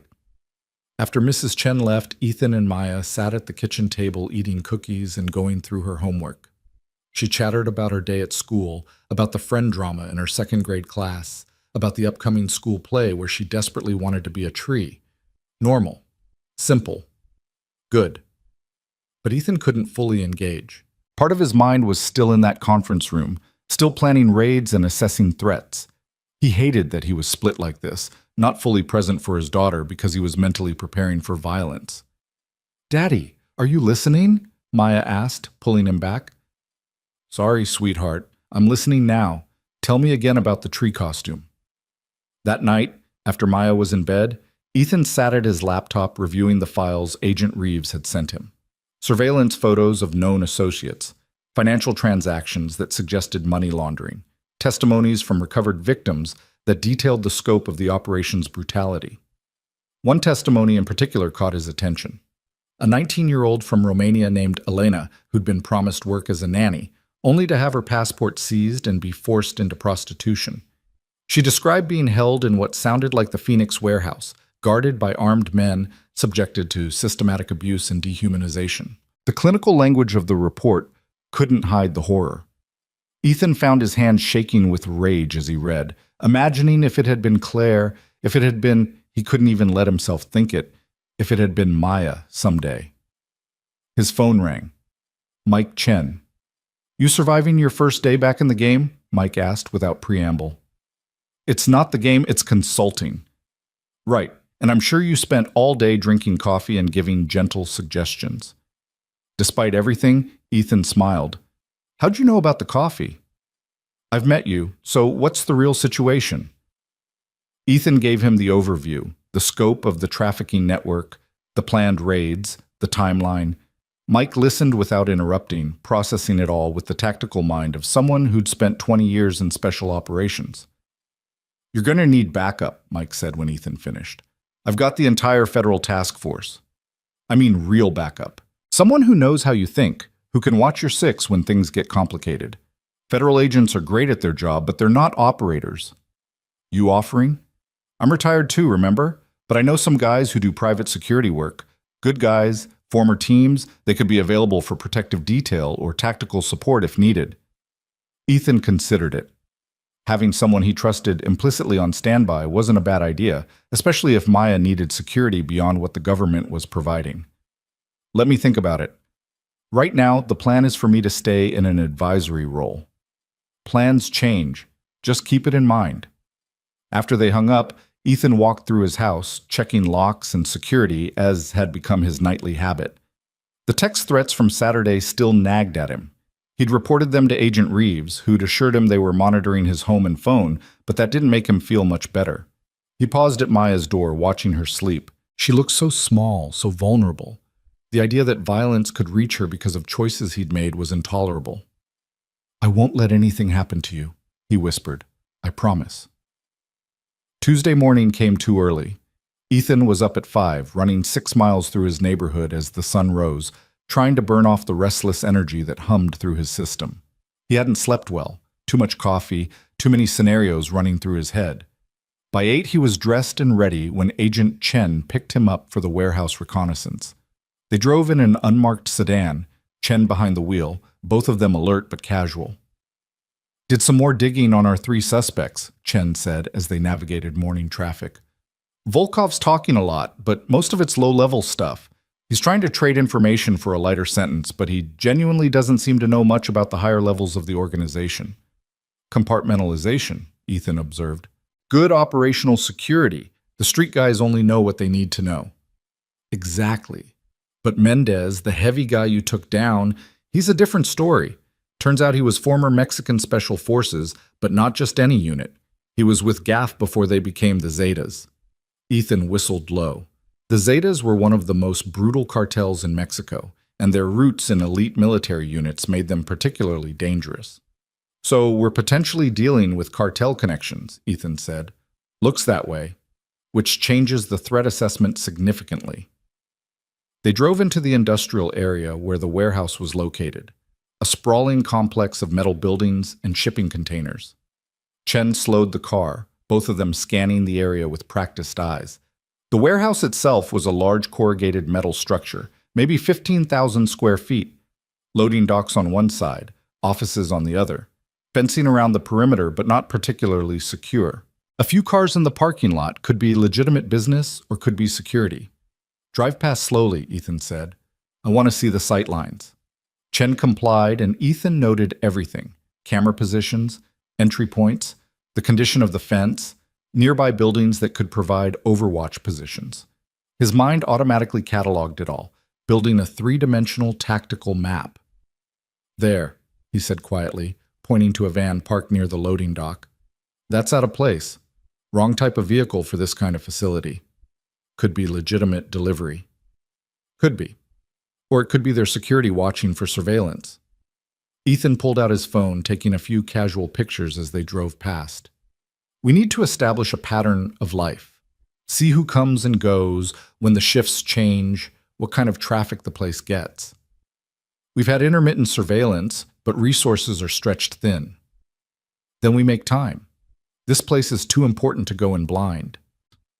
They circled the area twice more, approaching from different angles, before Chen pulled into a strip mall parking lot half a mile away. From here, they had a decent view of the warehouse entrance through binoculars. How long do you want to sit here? Chen asked. As long as it takes to see something useful. They ended up spending 3 hours watching the warehouse. During that time, they saw 2 deliveries, both appearing legitimate. A shift change around 11, where 4 men left and 3 different men arrived. All of them moved with a particular awareness that suggested they were more than warehouse workers. Ex-military or ex-law enforcement, Ethan murmured, watching through the binoculars. Look at the way they scan the area. That's tactical awareness. You think they're expecting us? I think they're always expecting someone.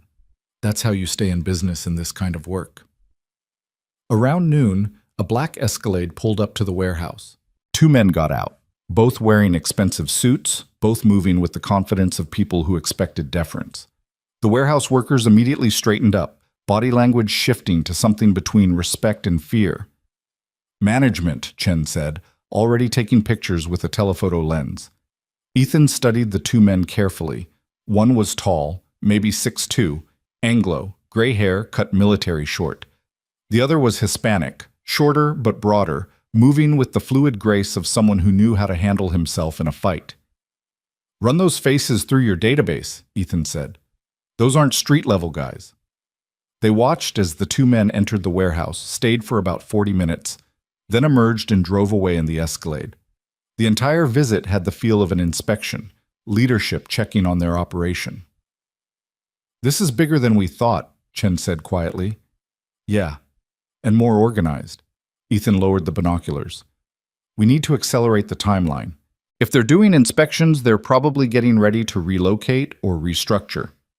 They drove back to the federal building, both of them quiet, processing what they'd seen. The operation wasn't just sophisticated, it was militarized. That meant the raid was going to be significantly more dangerous than initially assessed. Agent Reeves was waiting when they arrived, and her expression was grim. We have a problem, she said without preamble. Volkov was found dead in his cell an hour ago. Apparent suicide. He hanged himself using a bedsheet. The words hit like a physical blow. Ethan's mind immediately went tactical. That's not suicide, he said flatly. That's elimination of a witness. We're investigating, but preliminary assessment agrees with you. Someone got to him inside the detention facility. Which means they have reach inside the system, Agent Chen added. Corrections officers on payroll or enough fear that someone helped him die to send a message. Ethan paced the room, thinking through implications. They're cleaning house, getting rid of anyone who might talk. Mendez and Patterson are in danger. Already moved them to secure federal holding, Reeves said. Isolated cells, enhanced monitoring. But you're right. If they could get to Volkov, they can get to the others. We need to move faster, Ethan said. Every hour we wait gives them time to adapt, to eliminate evidence, to hurt more people. We move Friday as planned, Reeves insisted. We need the coordination, the resources in place. Friday might be too late. It has to be enough time because that's what we have. Her voice was sharp with stress and frustration. I understand your urgency, Ethan, but we do this by the book, or we risk the entire prosecution. Ethan bit back his response. She was right from a legal standpoint, but every operational instinct screamed that they were losing the initiative. His phone buzzed. Unknown number. He almost ignored it, then decided to answer. Ethan Ward. Mr. Ward. The voice was male, cultured, with a faint accent Ethan couldn't quite place. We need to talk about your recent activities. Every muscle in Ethan's body tensed. He gestured sharply at Agent Reeves, pointing to his phone. She immediately moved to start a trace. Who is this? Ethan kept his voice calm, neutral. Someone who appreciates talent when he sees it. What you did Saturday was impressive. Former SEAL, I understand? DevGru, no less. Quite a pedigree. You seem to know a lot about me. I know everything about you, Mr. Ward. I know about Maya. Second grade at Desert Vista Elementary. Plays soccer on Saturdays. Has Mrs. Henderson for her teacher. Sweet girl. Beautiful, like her mother was. The threat was explicit now. Ethan's hand tightened on the phone so hard the plastic creaked. If you touch my daughter, please. Threats are so crude. I'm calling to offer you an opportunity. You've interfered in our business, yes, but you've also demonstrated capabilities we could use. Walk away from this federal investigation. Take your daughter somewhere safe. In return, we forget about the unpleasantness in the parking lot. And if I refuse, then we'll be forced to demonstrate that no one is beyond our reach. Not you, not your daughter, not the pretty lieutenant you saved. The voice remained calm, almost pleasant. You have until Friday to decide. Walk away or watch everything you love disappear. The line went dead. Ethan stood frozen, the phone still pressed to his ear, rage and fear warring inside him. Agent Reeves was already on her radio, coordinating enhanced protection for Maya's school. Trace didn't complete, Chen said, frustrated. Burner phone, probably already destroyed. They just threatened my daughter, Ethan said, his voice deadly quiet. They threatened Maya directly. We'll protect her, Reeves promised. Round-the-clock security, agents at the school. That's not enough. Ethan's mind was racing now, tactical scenarios playing out. They're trying to scare me off, which means I'm a threat they can't easily eliminate. But Maya's vulnerable. The school, my home, anywhere she goes, she's exposed. What are you suggesting? Ethan met her eyes. I'm suggesting we don't wait until Friday. We hit them tomorrow night, hard, fast, and without warning. We take away their ability to retaliate. That's 48 hours to coordinate 3 simultaneous tactical operations across multiple jurisdictions, Chen protested. It's too fast. It has to be fast because they're moving against us right now. Volkov's dead. My daughter's been threatened. They're accelerating their timeline, so we accelerate ours. Reeves studied him for a long moment, then nodded sharply. All right, we move tomorrow. But Ethan, your daughter needs to be somewhere they can't find her until this is over. I know exactly where she needs to be. 2 hours later, Ethan sat across from Mike Chen in a quiet coffee shop, explaining the situation. I need you to take Maya somewhere off the grid, Ethan said, somewhere these people can't find her, and I need you to keep her safe until this is done. Mike didn't hesitate. I've got a cabin in the Mogollon Rim. Remote, no records tying it to me, good defensive position. I can have her there by tonight with enough security to hold off a small army. They threatened her, Mike. Specifically. By name. Then they just made a fatal mistake. You don't threaten a warrior's kid and expect him to back down. Mike's expression was hard. We'll keep her safe, Ethan. I promise you that. I need to tell her something. She's 7. She won't understand operational security or tactical necessity. She'll just know her dad is sending her away. Tell her the truth. That you're protecting her. That you'll come back. Kids are tougher than we give them credit for. That evening, Ethan sat Maya down at their kitchen table and tried to find words for an impossible conversation. Baby, I need you to go on a little trip with Uncle Mike, he began. Maya's face immediately crumpled. Why? Did I do something wrong? No, sweetheart, not at all. But the work I'm doing, the helping people work, it's gotten a little complicated, and I need to know you're safe while I finish it. How long? Just a few days. A week at most. Tears welled in her eyes. You promised you wouldn't leave me. The words cut deeper than any knife. Ethan pulled her into his lap, holding her tight. I'm not leaving you. I'm keeping you safe. There's a difference. And Uncle Mike is going to take you somewhere really fun. A cabin in the mountains with a lake and everything. I don't want to go to a cabin. I want to stay with you. I know you do. But sometimes being brave means doing the hard thing even when we don't want to. He pulled back so he could see her face. Remember when Mommy was sick and you had to be so brave? She nodded, wiping her eyes. This is like that. I need you to be brave for just a little while. Can you do that for me? Maya was quiet for a long moment, then nodded again. Will you call me? Every single day. I promise. An hour later, Ethan watched Mike drive away with Maya in the back seat, her small face pressed against the window, one hand raised in goodbye. The image burned into his memory. His daughter's frightened eyes, the trust she had in him even when he was sending her away. He stood in his empty driveway long after the taillights disappeared, feeling the weight of every choice that had led to this moment. Then he turned and went inside to prepare for war. Because they'd threatened his daughter, and that was a mistake they would not survive.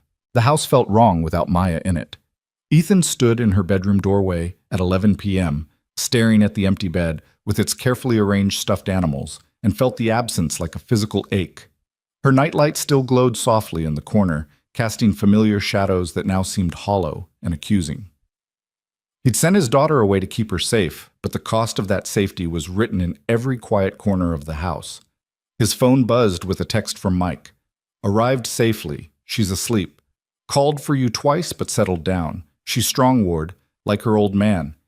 Ethan typed back, thank you, stay vigilant, always. He pocketed the phone and forced himself to move, to shift mental gears from grieving father to tactical operator. The mission brief was in 6 hours. The raids would commence in 30. Between now and then, he needed to be sharp, focused, and completely committed to the operation. Maya was safe with Mike. That had to be enough. Ethan walked to his bedroom and opened the gun safe. The Sig Sauer P226 lay there alongside his old tactical gear, items he'd promised himself he'd never need again. He lifted the pistol, checked the action with muscle memory that hadn't faded despite 3 years away from combat. The weight was familiar, almost comforting. He loaded 3 magazines, chambered around, and set it on his nightstand. Then he lay down fully clothed on top of his bed, hands folded on his chest, eyes on the ceiling. He didn't expect to sleep. Instead, he ran through mental rehearsals of the next day's operation, visualizing every possible scenario, every potential complication. It was a meditation of violence, preparing his mind and body for what was coming. At some point near dawn, he must have dozed because he jerked awake to his alarm at 5 a.m., heart pounding, hand reaching for the weapon before his conscious mind fully engaged. The dream fragments scattered, something about Maya calling for him from somewhere he couldn't reach, and he pushed them away ruthlessly. Shower, coffee, gear check. The morning routine of a man preparing for combat. By 6:30, he was at the federal building. The conference room was already full of people. FBI tactical teams, HSI agents, local SWAT commanders, intelligence analysts. The energy was tense, focused, everyone aware that the timeline had been compressed and the stakes raised. Agent Reeves stood at the front of the room, dark circles under her eyes suggesting she'd slept as little as Ethan. Listen up, everyone. We're moving the operation forward by 48 hours due to credible threats against key personnel and the death of a material witness. That means some of you are getting briefed on this for the first time right now. Pay attention, because we only get one shot at this. She pulled up a map showing all 3 target locations: Phoenix Warehouse, Tucson Residential, Las Vegas Office Building. Simultaneous raids 0300 hours tonight. Phoenix is primary target. That's where we believe they're holding victims and where leadership may be on site. Tucson and Vegas are secondary, likely administrative and coordination sites. Commander Hayes took over, pulling up tactical schematics. Phoenix team will be led by FBI SWAT with support from HSI Tactical. Tucson and Vegas operations will be coordinated by local FBI field offices with oversight from the task force. Rules of engagement are standard: announce, identify, secure. But be aware that intelligence suggests these sites may have armed security with military backgrounds. A SWAT commander Ethan didn't recognize raised his hand. What's the civilian consultant's role in this? All eyes turned to Ethan. He stood, feeling the weight of their assessment. Most of these men and women were professionals, experienced in tactical operations. They didn't know him, didn't trust him, and probably resented having an outsider involved in their operation.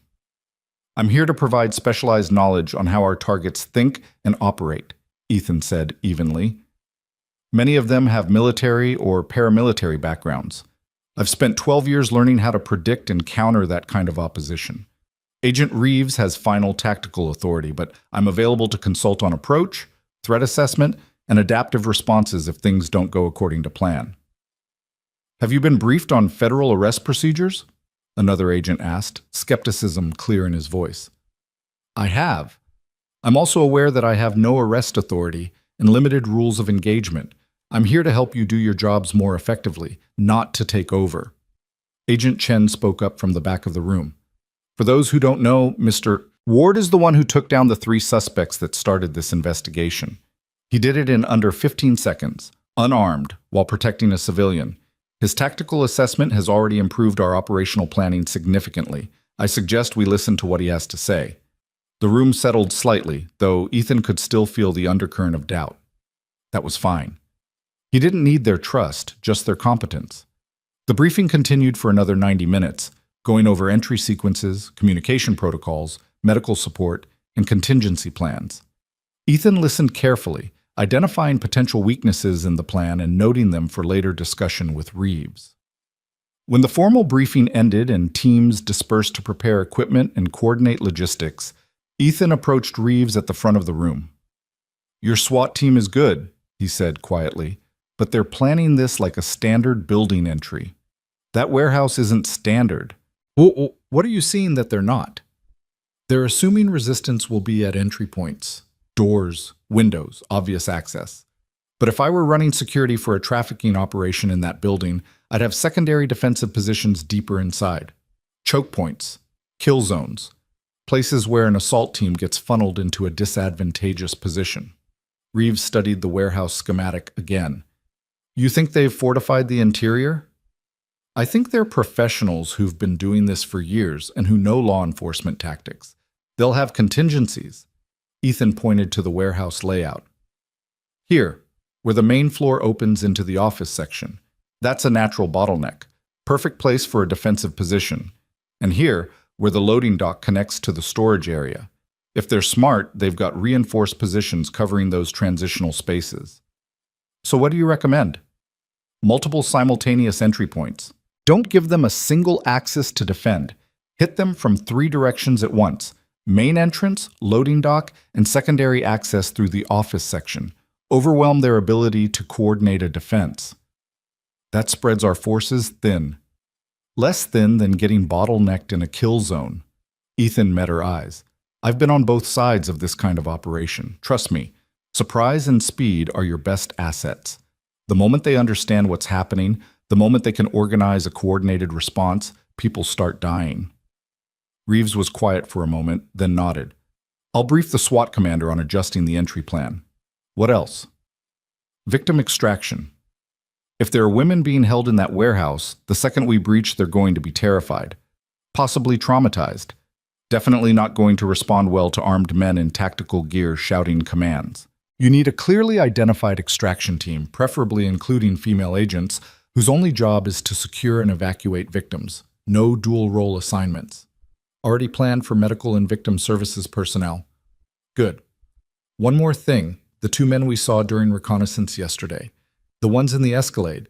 Did you get IDs on them? Reeves pulled up a file on her tablet. Facial recognition got hits. The Anglo male is Victor Konstantin, suspected Russian organized crime figure with ties to trafficking and money laundering. Multiple arrests, no convictions. Witnesses tend to disappear or recant. The Hispanic male is Eduardo Salazar, former Mexican federal police who went private security about 8 years ago. Also suspected cartel connections. Ethan studied the photos. Both men looked exactly like what they were. Dangerous professionals who'd survived in a brutal business by being smarter and more ruthless than their competitors. These men won't surrender easily, he said. They know what they're facing in prison. They'll fight. Then we'll be ready for that fight. The rest of the day blurred into preparation. Equipment checks, communications testing, coordination with medical teams and victim services. Ethan stayed close to the tactical planning, offering observations and suggestions when asked, staying silent when not.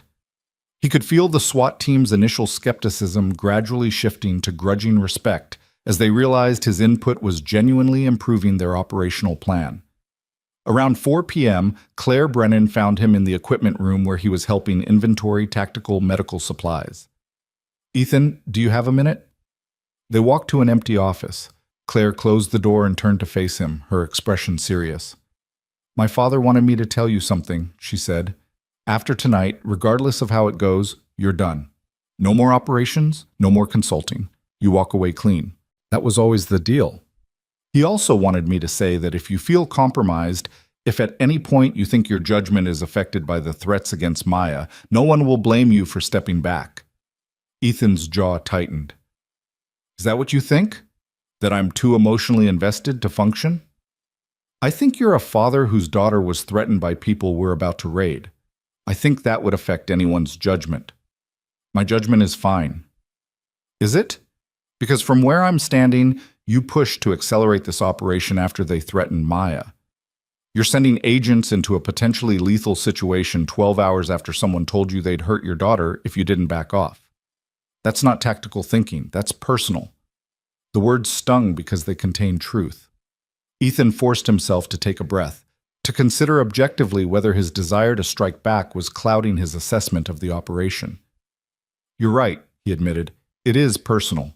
They made it personal when they went after my daughter, but that doesn't mean my tactical assessment is wrong. Every piece of intelligence we have suggests they're preparing to relocate or destroy evidence. Volkov's death proves they're cleaning house. We move now, or we lose the opportunity. And if it goes wrong, if people get hurt because we rushed, then that's on me. I'll carry that weight. But if we wait and more women disappear into their network because we were too cautious, that's a weight I can't carry. Claire studied his face for a long moment. You know what scares me? How much you sound like my father right now. That same absolute certainty that the mission comes first, that the cost is worth paying. Your father is a good man. My father is a great officer, but he spent 30 years making hard choices and living with the consequences. You walked away from that life. Are you sure you want to walk back into it? Before Ethan could answer, his phone rang. Mike Chen. Hold on, Ethan said to Claire, then answered. Everything okay? Maya's fine, asking for you, but fine. I'm calling because you need to know something. Mike's voice was tense. About an hour ago, a car drove past the access road to my cabin, slowed down, seemed to be looking for something, then kept going. Ethan's blood ran cold. Description? Dark sedan, couldn't get plates. Could be nothing. There are other cabins up here, but my instincts are pinging. Trust your instincts. Assume it's them. Go to full defensive protocols. Already there.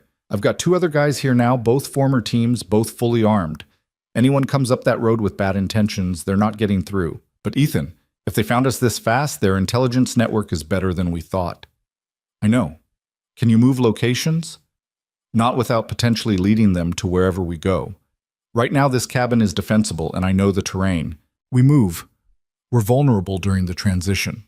Ethan closed his eyes, forcing his tactical mind to override his panic. Mike was right. The cabin was a good defensive position. Moving now would create more risk than it solved. Stay put. Keep Maya inside and away from windows. I'll have Reeves coordinate with local law enforcement for backup if you need it. We won't need it, but appreciate the thought. Just finish your mission and come get your daughter. She misses you. After hanging up, Ethan relayed the information to Claire, who immediately got on her phone to coordinate enhanced security around Mike's location. They're good, Ethan said, more to himself than to Claire. Better than I anticipated.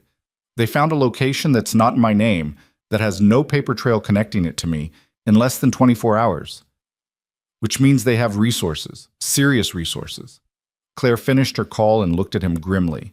Local sheriff's office is sending a patrol to the general area. They'll maintain visibility but won't approach the cabin unless called. Best we can do without compromising the location. It'll have to be enough. Ethan checked his watch.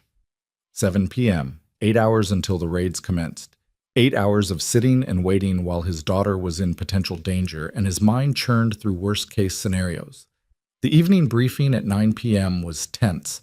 Everyone was suited up now, tactical gear checked and rechecked, weapons loaded, communications tested. The SWAT commander ran through the final operation order, and Ethan was pleased to see his suggestions had been incorporated into the entry plan.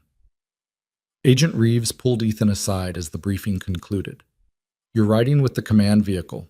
You'll have communications access to all 3 teams, but you stay in the vehicle unless I specifically call for you.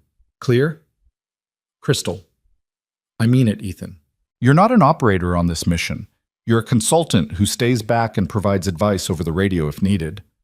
I understand the parameters. She studied him carefully. Do you? Because I've seen the look in your eyes today. You're not thinking like a consultant.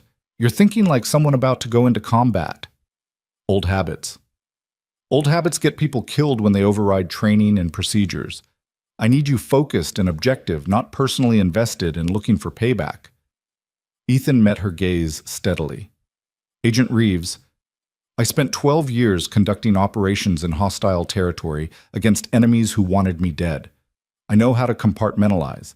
I know how to set aside personal feelings and focus on the mission. That's not something you forget.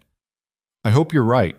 She glanced at her watch. We roll in 90 minutes. Get some coffee, check your gear, and be ready to move. The next hour and a half crawled by. Ethan forced himself to eat. Energy bars and water. Basic fuel for what might be a long night. He checked and rechecked his equipment, even though he wasn't supposed to need any of it.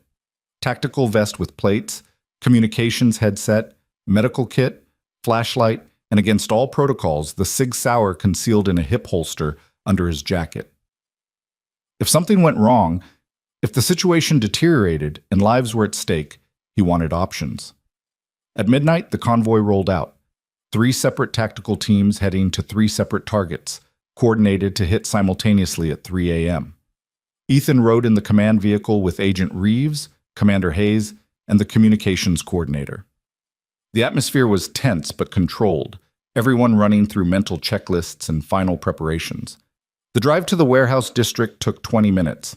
They staged 2 blocks away in the parking lot of a closed industrial facility, maintaining radio silence as they waited for the other teams to report ready. Ethan watched the digital clock on the dashboard tick through the minutes. 2:30 a.m., 2:40, 2:50. Each team checking in. Tucson ready, Vegas ready, Phoenix ready. All teams, this is command, Reeves said into her radio.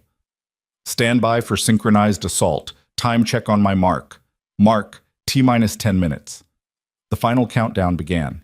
Ethan could feel his heart rate slowing, his breathing deepening, his body shifting into that pre-combat state he'd experienced hundreds of times. Time seemed to stretch, each second elastic and distinct. At 2:55, the tactical teams moved into final positions. Ethan watched on the command vehicle's monitors as helmet cameras showed different angles approaching the warehouse. 3 entry teams, main entrance, loading dock, office section. Exactly as he'd recommended. All teams, stand by, Reeves commanded. Execute on my mark in 3, 2, 1, mark. The synchronized assault began. On the monitors, Ethan watched as breaching charges blew door locks and entry teams flowed into the warehouse. Helmet cameras showed flashes of movement, shouted commands, the controlled chaos of a dynamic entry. FBI, get on the ground! Contact left! Contact left! Shots fired! The situation deteriorated in seconds. Gunfire erupted from multiple positions inside the warehouse, exactly where Ethan had predicted defensive positions would be. The entry teams took cover, returning fire, tactical discipline holding, but the element of surprise clearly lost. We've got armed resistance, multiple shooters. The SWAT commander's voice came through clipped and professional. Engaging now. All teams weapons free on armed hostile aisles. More gunfire. Through the fragmented helmet camera views, Ethan could see muzzle flashes from elevated positions, indicating the defenders had prepared firing platforms with good sight lines. Professional setup. Military-grade tactics. Alpha team is pinned down at the main entrance, one of the tactical leaders reported. Request support. Bravo team moving to flank, another voice responded. On the Tucson and Vegas channels, operations were proceeding more smoothly. Minimal resistance, suspects being taken into custody, buildings being cleared room by room. But Phoenix was turning into a firefight. Command, this is Alpha 1, the SWAT commander's voice cut through. We have visual on hostages. Multiple females appear to be restrained, located in the northwest corner of the main warehouse floor. We cannot safely extract while under fire from elevated positions. Reeves leaned forward, studying the monitors. Can you suppress the defensive positions? Negative. They've got overlapping fields of fire and hard cover. We try to push through, we'll take casualties and possibly endanger the hostages. Ethan could see the tactical problem immediately. The defenders had done exactly what he would have done, established mutually supporting positions that created a kill zone any assault team would have to cross. The entry teams were stuck, unable to advance without unacceptable risk. "We need to cut off their coordination," Ethan said quietly. "They're communicating somehow, radios or phones. If we jam their communications, they can't coordinate their defense effectively." "Already deployed communications jamming," the tech coordinator reported. "But it doesn't seem to be affecting their response." "Then they're using hardwired systems, intercoms or direct line-of-sight signals." Ethan studied the warehouse schematic displayed on one of the monitors. "There, the office section. That's their command and control. Take that out and their defensive coordination collapses." Reeves keyed her radio. "Bravo team, what's your status on the office section?" "Still clearing. We've encountered locked doors, possible barricaded positions. Slow going." "Expedite. That's their command center. Securing that is priority 1. "Copy that command." Minutes ticked by. On the monitors, Ethan watched the stalemate continue. Tactical teams holding positions, defenders maintaining their elevated positions, nobody able to gain decisive advantage. Every second that passed was another second for the defenders to potentially harm hostages or call for reinforcements. Then one of the helmet cameras showed a door in the office section being breached. Bravo team flowed through, weapons up, clearing corners with practiced efficiency. "Contact! Office section!" More gunfire. "One hostile down. 2 attempting to flee." The radio erupted with overlapping communications. Through the chaos, Ethan heard someone shout about a vehicle fleeing from the back of the warehouse. "Command! We've got runners! Black Escalade, 2 occupants, heading east on Industrial Boulevard." Constantine and Salazar. The leadership. They were escaping while their subordinates held off the assault teams. "Air support, do you have visual?" Reeves demanded. "Negative command, too many buildings, lost visual, vehicle heading toward Highway 60. Ethan felt the mission slipping away. They'd take down the defensive positions, they'd secure the hostages, they'd arrest the street-level operators. But the real targets, the leadership coordinating this entire network, were about to disappear. He made a decision. "I'm going after them," he said, already opening the command vehicle door. "Ward, stop!" Reeves shouted. "You're not authorized." "Those are the men running this operation. We lose them. This entire raid accomplishes nothing except taking out middle management." Ethan was already moving, pulling keys from his pocket for his truck parked nearby. "I'm not engaging, just tracking. I'll feed you their location." "Ethan, that's an order. Stand down!" But he was already in his truck, engine roaring to life, pulling out of the parking lot. Behind him, he heard Reeves cursing over the radio, but he didn't care. This was the choice point, the moment where you either seized opportunity or let it slip away. His truck accelerated through the industrial district, heading east. He spotted the Escalade 3 blocks ahead, moving fast but not recklessly, trying to blend into sparse late-night traffic. Ethan grabbed his radio. "Command, I have visual on the Escalade. Maintaining pursuit. They're heading east on Industrial, approaching Highway 60 interchange." "Ward, break off immediately!" Reeves's voice was furious. "You are not law enforcement. You have no pursuit authority." "I'm a civilian maintaining visual on suspects who just fled a crime scene. Spawn. Last I checked, that's not illegal. I'll keep you updated on their location so your authorized units can intercept." He kept his distance, two cars back, professional surveillance technique. The Escalade merged onto Highway 60 heading east, accelerating now, clearly aware they needed distance from the raid site. "They're on Highway 60 eastbound," Ethan reported. "Speed approximately 80 miles per hour, light traffic. Request intercept units." "Highway patrol is scrambling," Commander Hayes' voice cut in. "ETA to intercept 12 to 15 minutes. Can you maintain visual without being detected?" "Affirmative." The highway stretched out into darkness, Phoenix's lights falling away behind them. Ethan maintained his distance, keeping the Escalade in sight but not obviously tailing them. His mind raced through scenarios. Where would they go? Safe house, airport, border crossing? The Escalade took an exit near Apache Junction, heading into more rural territory. Bad news. Empty roads meant Ethan's pursuit would be obvious, but it also meant fewer escape options. He followed them off the highway, dropping back further now, using his headlights sparingly. The terrain was high desert, scattered development giving way to open space, and occasional clusters of buildings. The Escalade turned onto a dirt road leading toward a small industrial complex, old buildings, most looking abandoned. Ethan killed his lights and pulled over, watching from a distance. "Command, they've gone to ground. Location is..." He checked his GPS and relayed coordinates. "Appears to be an old industrial site, multiple buildings. I'm holding position approximately half a mile out." "Highway patrol is 15 minutes from your location," Hayes reported.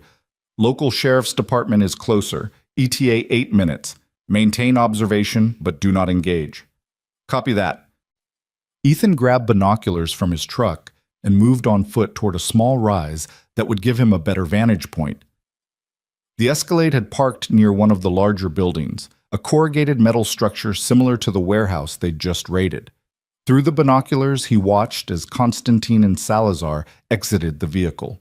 They were moving urgently, but not panicked, talking on phones, gesturing toward the building. More than escaping, they were coordinating something. Then Ethan saw it. Another vehicle approaching from the opposite direction. Then another. 4 vehicles total, converging on this location. Men getting out, all armed, all moving with tactical precision. This wasn't a safe house. This was a rally point. They were consolidating forces, preparing for something. "Command, situation has changed," Ethan said urgently into his radio. "Multiple vehicles arriving at the location, approximately 15 to 20 armed individuals. This looks like they're organizing a counter-response." A long pause. Then Reeves's voice, tense. "Counter-response to what?" And then Ethan understood. The sick certainty hit him like a physical blow. They're going after the witnesses. Mendez and Patterson in federal holding, or... He didn't finish the sentence, didn't need to. The other target was obvious. Maya. His phone rang. Mike Chen. Ethan answered with shaking hands. "Ward, we've got movement on the access road. Multiple vehicles, tactical approach. This is it." "How many?" "Can't tell yet. At least 3 vehicles, maybe 10, 15 people." Mike's voice was calm, but Ethan could hear the tension underneath. "We're locked down, defensive positions established. But Ethan? Maya's scared. She knows something's wrong." Ethan closed his eyes, every instinct screaming at him to abandon this position, to race to his daughter. But he was 2 hours away. Even if he left right now, he wouldn't get there in time. "Mike, you have to hold them." "I know, we will. Just, when this is done, you come get your little girl." "I'm coming. I promise. I'm coming." The line went quiet, and Ethan stared at his phone, feeling utterly helpless. His daughter was in danger, and he was 100 miles away chasing suspects who'd probably orchestrated the whole thing as a diversion. "Command, they knew," Ethan said into the radio, his voice hollow. "The raid at the warehouse was expected. They sacrificed their operation there to protect the leadership and create an opportunity to eliminate threats. They're going after the witnesses and my daughter right now." "Local law enforcement is already responding to your friend's location," Hayes said. "Sheriff's Department, State Police, everyone we can scramble. They'll get there." But would they get there in time? Ethan stood on that desert ridge, torn between 2 impossible choices. Stay here and maintain surveillance on the leadership, or abandon the mission to race to his daughter's defense knowing he'd never arrive in time. The operator in him knew the answer. Trust your team. Trust Mike Chen, who'd kept him alive through a dozen firefights. Trust that Maya's protection was in capable hands. Stay on mission. Complete the objective. The father in him didn't care about any of that. He was running back to his truck when the first shot echoed across the desert, followed by a rapid succession of gunfire that could only mean one thing. The assault on Mike's cabin had begun. And Ethan Ward, who'd faced enemy fire in a dozen countries, who'd survived situations that killed better men, who'd never once hesitated in combat, stood frozen beside his truck, listening to distant gunfire and knowing his daughter was fighting for her life, while he was powerless to help her. The gunfire from the distant mountains cut through the night air like the shattering of everything Ethan held sacred. He stood beside his truck, phone pressed to his ear, listening to Mike Chen's breathing turn rapid and controlled, the breathing of a man in combat. "Contact front," Mike's voice came through sharp. 3 vehicles, approximately 12 hostiles, armed with automatic weapons. We're engaging. More gunfire crackled through the phone, and Ethan heard Maya screaming in the background. The sound tore through him like shrapnel, worse than any physical wound he'd ever sustained. "Keep her down. Keep her away from windows." Ethan shouted into the phone, knowing it was useless, knowing Mike already knew everything there was to know about protecting someone under fire. "She's secure in the interior bathroom with Ramirez," Mike said, his voice steady even as Ethan heard the distinctive crack of rifle fire. "We've got good positions, good fields of fire. They're not getting through, Ward. I promise you that." "Sheriff's Department is 3 minutes out," Commander Hayes' voice cut through on the radio. "State Police 6 minutes. Just hold on." 3 minutes. In combat, 3 minutes was an eternity. Ethan's mind flooded with memories of firefights that had been decided in seconds, of how quickly things could go catastrophically wrong when automatic weapons were involved. The professional part of his brain, the part trained through years of combat operations, knew he had to stay on mission.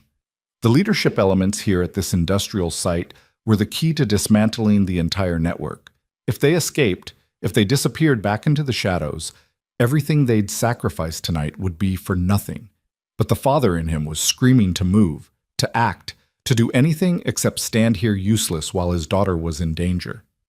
Agent Reeves's voice came through his radio, cutting through his paralysis. "Ward, I need you to focus. What's happening at your location?" Ethan forced himself to breathe, to compartmentalize, to function. The leadership elements are consolidating forces. Approximately 20 armed individuals now on site, preparing for something. Could be planning to flee, could be preparing for a counterattack. Highway patrol is 2 minutes from your location. SWAT is being redirected. ETA 20 minutes. Can you maintain surveillance? Through his binoculars, Ethan watched the activity around the building intensify. Men moving equipment, loading vehicles, the organized chaos of people preparing to either defend a position or abandon it. Then he saw something that made his blood run cold.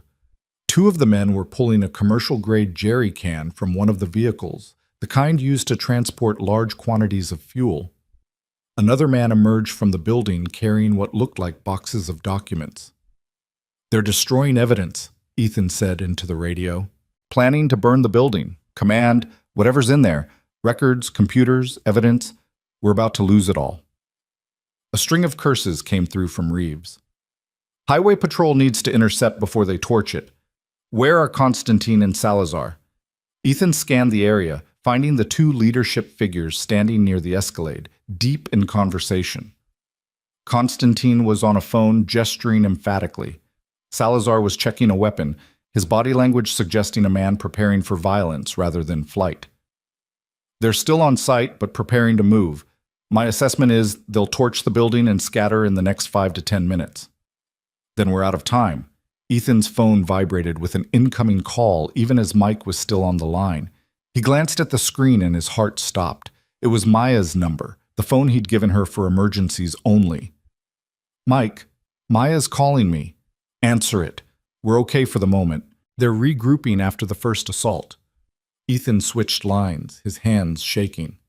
"Maya, baby, are you okay?" "Daddy?" Her voice was small and terrified, barely audible over the residual ringing in his ears from the distant gunfire. "Daddy, there are bad men, and they have guns, and Uncle Mike is shooting, and I'm scared." "I know, baby. I know you're scared, but Uncle Mike is there, and he's going to keep you safe. You remember when I told you Uncle Mike was one of the bravest, strongest people I know?" "Yes." A sob caught in her throat. "He's not going to let anything happen to you, I promise. The police are almost there, and Uncle Mike and his friends are protecting you. You just need to stay where you are, stay quiet, and be brave for just a little bit longer." "When are you coming, Daddy? I want you here." The raw need in her voice was like a knife twisting in his chest. "I'm coming as fast as I can, sweetheart. But right now, I need you to do exactly what Uncle Mike tells you. Can you do that for me?" "Okay." Another sob. "I love you, Daddy." "I love you too, baby. So much. Now put Uncle Mike back on." There was fumbling, and then Mike's voice returned. "Ward, the Sheriff's Department just arrived. 4 vehicles, good tactical response. The hostiles are falling back. Looks like they're breaking contact." Relief flooded through Ethan so powerfully his knees nearly buckled. "She's okay? Maya's okay?" "She's safe. Scared, but safe. Not a scratch on her. We held them off until the cavalry arrived, and now they're in full retreat. Your daughter is one tough kid, Ward. She stayed calm the whole time, did everything we told her. Ethan found himself sitting on the ground beside his truck, adrenaline crash hitting him all at once. Maya was safe. The sheriff's department had arrived in time. Mike had held the line. "Thank you," Ethan managed, his voice rough. "Mike, don't. We both know you do the same for me. Now finish your mission and come get your little girl." The moment of relief was shattered by the sound of engines roaring to life at the industrial site. Ethan scrambled to his feet, raising the binoculars. The vehicles were moving, scattering in different directions. The building was already starting to smoke. They'd started the fire. "Command, they're rabbiting. Multiple vehicles fleeing in different directions. The building is on fire." "Highway patrol is on scene now," Hayes reported. "They're attempting to intercept." Ethan watched as 2 highway patrol vehicles screamed into the industrial site, lights flashing. One of the fleeing vehicles, a pickup truck, tried to ram through a patrol car.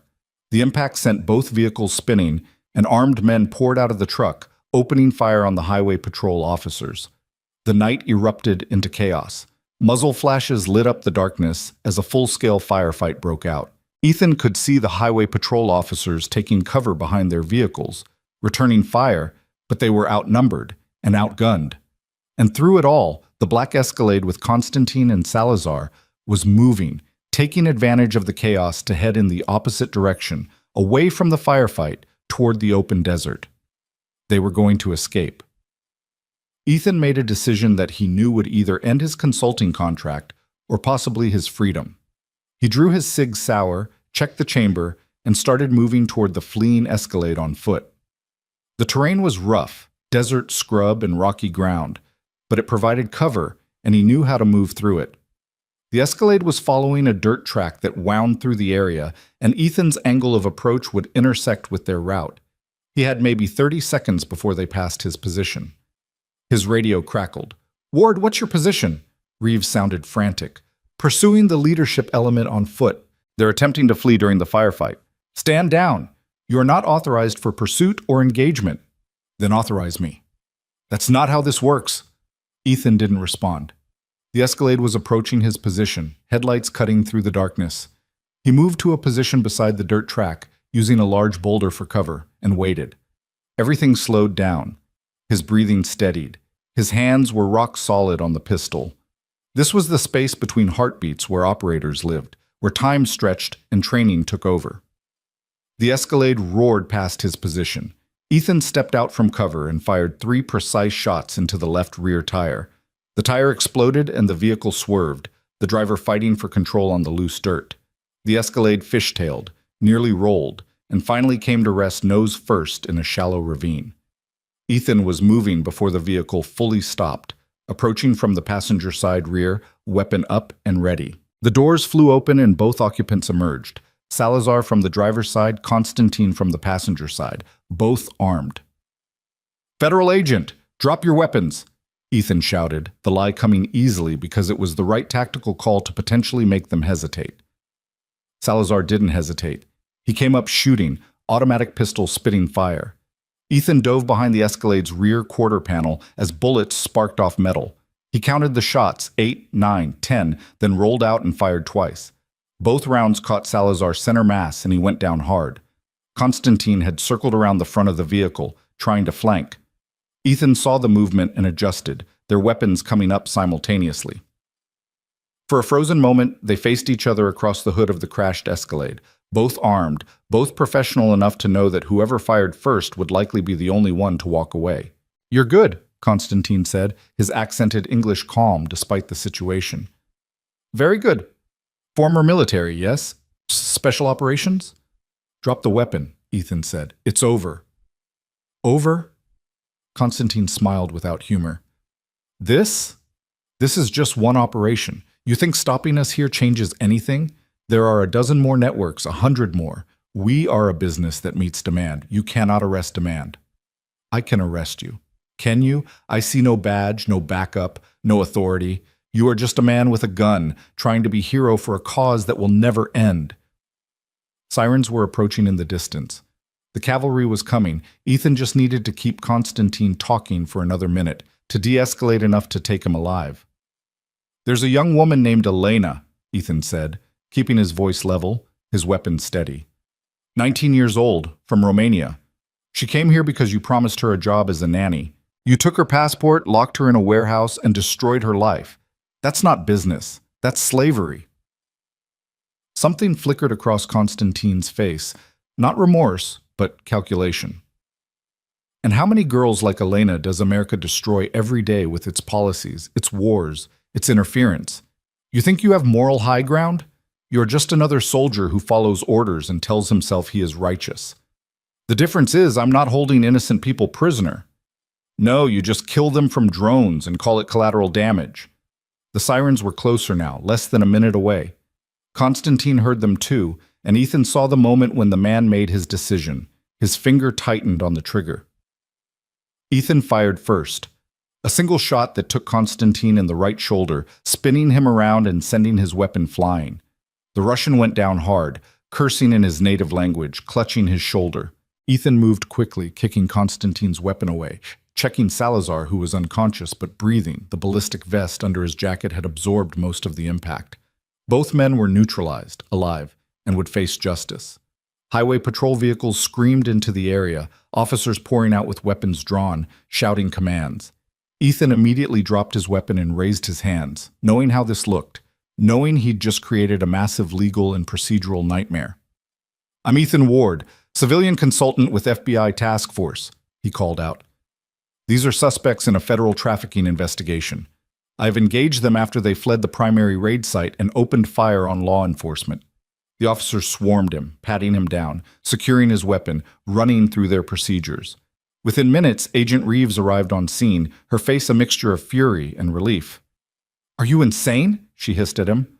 Do you have any idea how much trouble you're in? Constantine and Salazar are in custody, Ethan said simply. Alive. Ready to be prosecuted. You engaged armed suspects without authorization. You pursued fleeing vehicles. You discharged a weapon at suspects when you have no law enforcement authority. The legal team is going to have a field day with this. But they're in custody. Reeves glared at him for a long moment, then her expression softened fractionally. Admiral Brennan is going to have my head for letting you anywhere near this operation. Tell him I went rogue. Tell him I violated orders. He can end my contract immediately. I don't care. Ethan met her eyes. My daughter is safe. Those 2 men are in custody. 9 women were recovered from the warehouse. That's what matters. You're right, Reeves said quietly, and I'll go to bat for you with the review board. But Ethan, this was the last time. No more operations. No more consulting. You walk away from this life before it kills you or destroys what you're fighting to protect. The next hours blurred together in a haze of statements, debriefings, and legal consultations. By the time dawn broke over the Arizona desert, Ethan was emotionally and physically exhausted. The 3 raids had been successful, 17 arrests total, 9 victims recovered from the Phoenix warehouse. Extensive evidence seized before the industrial site was completely destroyed by fire. Constantine had been rushed to surgery and was expected to survive. Salazar had a concussion but was already in federal custody. Mendez and Patterson remained safe in protective custody. The network's leadership was broken. But it was the phone call at 7 a.m. that finally let Ethan breathe. Daddy? Maya's voice came through, stronger now, more herself. Hey, baby, I heard you were really brave last night. Uncle Mike said I was the bravest person he'd ever met. Is that true? Ethan's throat was tight. It's absolutely true. I'm so proud of you. When are you coming to get me? I'm getting in my truck right now. I'll be there in 2 hours. I love you, sweetheart. I love you too, Daddy. Hurry. The drive to Mike's cabin was the longest 2 hours of Ethan's life. He pushed the speed limit, his mind replaying everything that had happened, everything that could have gone wrong. Maya had been safe, but only barely. The sheriff's department had arrived just in time. But what if they hadn't? What if Mike's defensive position had failed? What if... He forced the thoughts away. Maya was safe. That was the reality he needed to focus on. The cabin appeared through the pine trees like a sanctuary. Mike was sitting on the front porch, and when Ethan's truck pulled up, the door flew open and Maya came running out, her small legs pumping, her face bright with relief and joy. Ethan was out of the truck before it fully stopped, dropping to his knees, and Maya crashed into him with enough force to nearly knock him over. He wrapped his arms around her, holding her so tight she squeaked in protest, but he couldn't make himself let go. "I'm here, baby. I'm here. I've got you. You came back. You promised, and you came back. Always. I'll always come back to you." Mike approached slowly, giving them space. When Ethan finally looked up, his old team leader had tears in his eyes. 17 arrests, Mike said quietly. 9 women rescued. Complete dismantlement of a major trafficking network. Hell of a mission, Ward. They came after her, Mike. They came after my daughter. And we stopped them.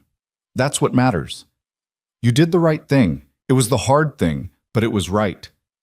Ethan stood, lifting Maya into his arms, even though she was getting too big to carry easily. She wrapped her arms around his neck and buried her face against his shoulder, and he felt her small body finally relax, the tension draining away now that her father was here. "Thank you," Ethan said to Mike, "for keeping her safe, for being there when I couldn't be. That's what brothers do." Mike clapped him on the shoulder. "Now get your daughter home. Feed her breakfast. Let her be a kid again. You've earned that." The drive home was quiet. Maya dozed against his shoulder, exhausted from the trauma and fear of the past night. Ethan drove carefully, one hand on the wheel, the other holding his daughter's small hand. Back in Phoenix, the city was waking up to a normal Thursday morning. People going to work, kids going to school, the ordinary rhythm of life continuing without any awareness of the darkness that had been pushed back during the night. Home had never looked better. Ethan carried Maya inside, settling her on the couch with blankets and her favorite stuffed animals. He made her pancakes, the chocolate chip ones she loved, and they ate together in comfortable silence. "Daddy?" Maya asked around a mouthful of pancake. "Are the bad men gone now?" "Yeah, baby, they're gone. The police have them, and they're going to be in jail for a very long time." "So we're safe?" "We're safe." She nodded, satisfied with this answer, and went back to her pancakes. For her, it was that simple. The bad men were gone, her father was here, and therefore everything was okay. If only it were that simple for him. Over the next several days, Ethan lived in a strange limbo between his civilian life and the operational world he'd briefly re-entered. Maya went back to school, hesitantly at first, but with the resilience of children, she gradually returned to her normal routine. The nightmares came occasionally. She'd wake up crying, asking for him, needing reassurance that he was there, but they became less frequent as the days passed. For Ethan, the integration was harder. He'd been back in operational mode for less than a week, but it had awakened something in him that he'd thought he'd successfully buried. The clarity of purpose, the straightforward morality of hunting truly evil people, the sense of doing something that mattered. It was seductive in a way that normal civilian life couldn't match. On Monday, Admiral Brennan requested a meeting. They met at a small coffee shop far from any government building, 2 men in casual clothes having what looked like a normal conversation. "The review board has cleared you of any misconduct," Brennan said without preamble. "Technically, you violated numerous protocols and procedures. Practically, you saved the operation and brought in the primary targets alive. The U.S. Attorney is thrilled to have Constantine and Salazar in custody, rather than dead or disappeared." "So I'm not being charged with anything?" "Oh, you're being charged with being a pain in my ass," Brennan said, but there was warmth in his voice. "But legally? No. You're clear. Your contract is fulfilled, and with the gratitude of everyone involved." Ethan nodded slowly. This was what he'd wanted, to be done, to walk away, to return to his life with Maya. So why did it feel hollow? "The network is broken," Brennan continued. "Constantine is cooperating to avoid harsher charges. He's given us names, locations, financial records. We're executing follow-up operations in 5 states and coordinating with international partners. It's not over, but we've dealt them a blow they won't recover from anytime soon." "How many women have been recovered total?" 23 so far, with more likely as we continue investigations. Every single one of them is alive because of what you did. Because you stepped in when you saw someone in danger. Because you refused to walk away when it got difficult." Ethan stared into his coffee. 23 women. 23 lives saved. He should feel triumphant, satisfied, proud. Instead, he just felt tired. My daughter asked me this morning if I was going to leave again, he said quietly. If the bad men would come back and I'd have to go away. She's 7 years old and she's asking me if I'm going to abandon her to fight bad guys. What did you tell her? I told her no, that I'm staying home, that the fighting is done. Brennan was quiet for a moment, then leaned forward. Ethan, I want to tell you something. I've been in the Navy for 33 years. I've commanded men in combat. I've made life and death decisions that affected thousands of people. And I thought I understood the weight of command, the cost of service. Then my daughter was almost taken from me. In that moment, all my years of service, all my rank and authority, none of it mattered. All that mattered was that she was in danger, and I was powerless. Then you understand why I need to walk away. I understand why you think you need to. But I also understand something else. You can't walk away from who you are. You're a protector, Ethan. It's not just what you did for 12 years in the Navy, it's who you are at your core. The question isn't whether you'll continue protecting people. The question is how. What are you suggesting? I'm suggesting that there's a middle path, one where you don't have to choose between being Maya's father and using your abilities to make the world safer. Have you heard of the Counter-Trafficking Training Initiative? Ethan shook his head. It's a program that works with former military and law enforcement personnel, training them to provide security and protective services for anti-trafficking operations. Not field work, training, consultation, program development. Teaching the next generation of protectors how to think tactically about this problem. You're offering me a job. I'm offering you a way to use what you know to save lives without putting yourself in the line of fire every day. To be there for Maya while also doing work that matters. To find that balance between who you were and who you're trying to become. Ethan sat back, processing this, training others, building programs, using his experience to multiply his effectiveness without personally engaging in operations. It was appealing in a way he hadn't expected. I need to think about it. Take all the time you need. The offer stands whenever you're ready. Brennan stood, preparing to leave, then paused. One more thing. Claire wanted me to give you this. He handed Ethan an envelope. Inside was a handwritten note on simple paper. Ethan, thank you doesn't seem adequate for saving my life, but it's all I have. What you did required courage I can't fully comprehend. But more than that, it required you to risk everything you love for someone you didn't know. That's the definition of heroism. I hope you find peace with your choices, and I hope Maya knows how lucky she is to have a father like you. With gratitude always, Claire Ethan folded the note carefully and slipped it into his pocket. Heroism. The word felt wrong. Heroes were supposed to feel good about their choices, weren't they? They weren't supposed to lie awake at night questioning every decision, wondering if there had been a better way. That evening, after Maya was asleep, Ethan sat in his backyard watching the stars emerge. The Phoenix night sky was never truly dark, too much light pollution, but if you looked carefully, you could still see the major constellations. His phone rang. Mike Chen. You surviving? Mike asked. Define surviving. Breathing, functioning, not completely losing your mind over what happened. Then yes, barely. Good, because I wanted to run something by you. Remember I mentioned those guys I know who do private security? Turns out 3 of them are former team members who are struggling with the transition to civilian life. They've got the skills, but not the direction. They need what you needed 3 years ago, purpose. What are you suggesting? I'm suggesting you take that training program Brennan offered you, and I'm suggesting you bring in guys like us, operators who understand the work, who've done the job, who can teach from experience, build something real, something that matters. You talked to Brennan? I may have made some calls. Look, Ward, you can't go back to being just a dad who goes to parent-teacher conferences and bakes cookies. That's not who you are anymore. Maybe it never was, but you also can't be the operator who lives for the mission. So you find the middle ground. You build something that lets you be both. After they hung up, Ethan sat for a long time thinking about middle ground, about balance, about the space between the warrior he'd been and the father he wanted to be. Around midnight, he went to check on Maya one more time before bed. She was sleeping peacefully, her favorite stuffed rabbit clutched to her chest, her face relaxed and innocent. This was what he'd fought for, this moment of peace and safety. But he understood now that peace wasn't passive. It wasn't something you achieved once and kept forever. It was something you had to actively protect, every day, through countless small decisions and occasional large ones.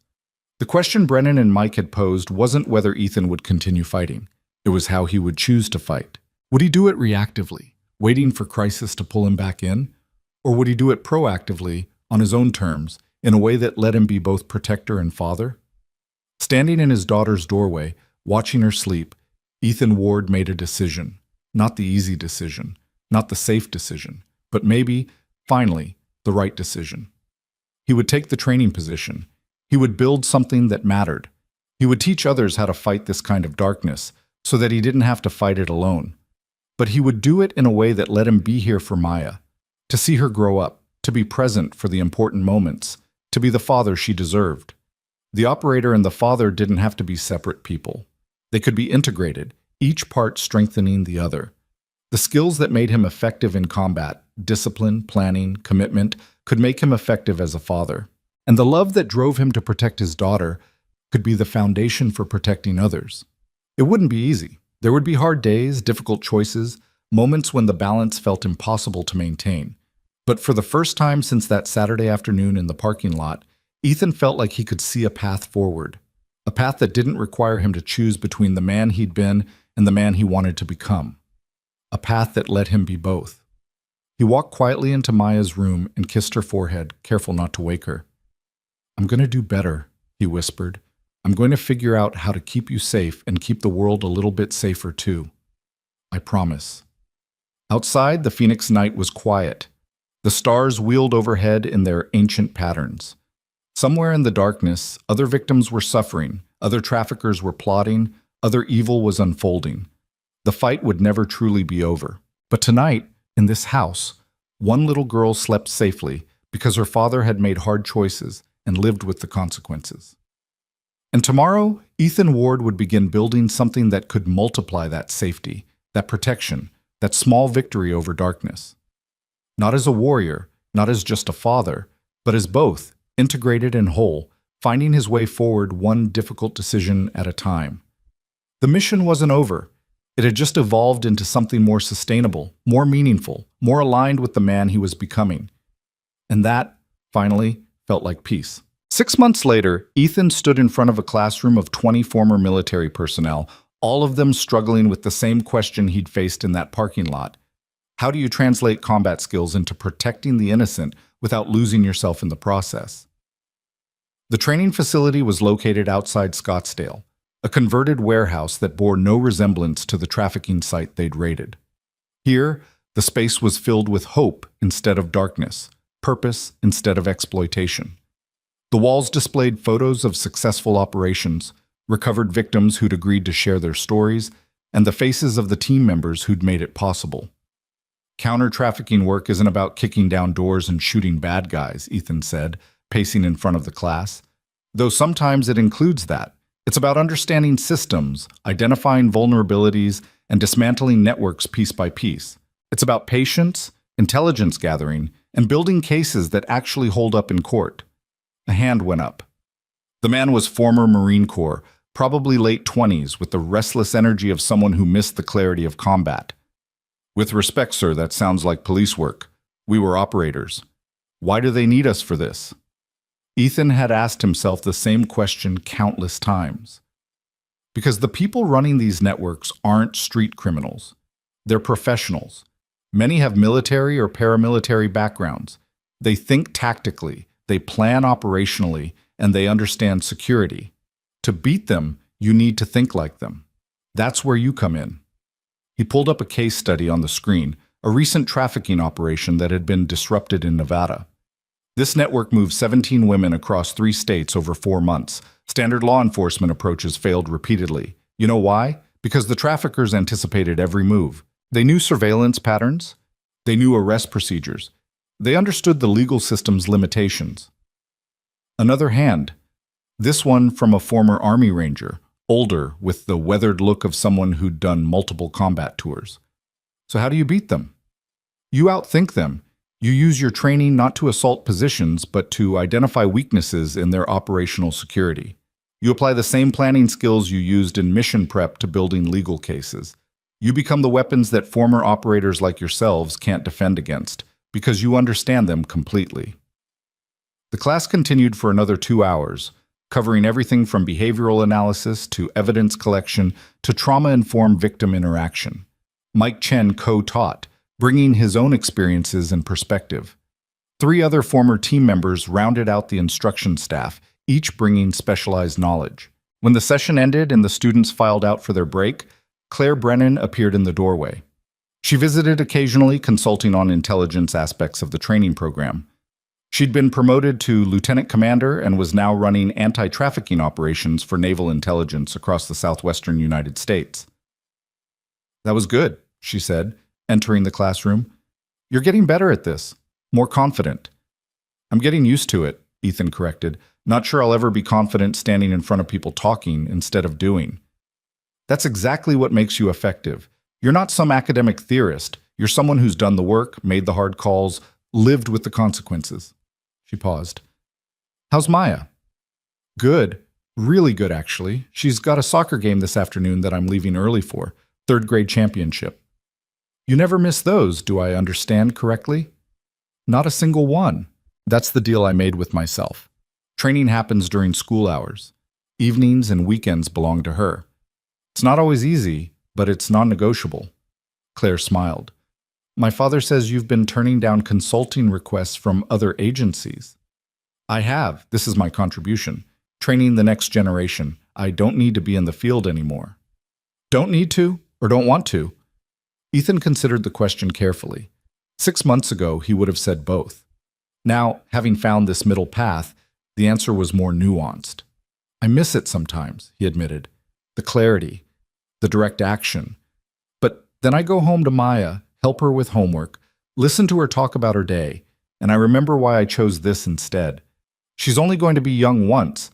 I can't get these years back." "That's very wise. Also very different from the man who pursued armed suspects through the desert without authorization. That man almost lost his daughter because he let the mission override everything else. I don't want to be him anymore."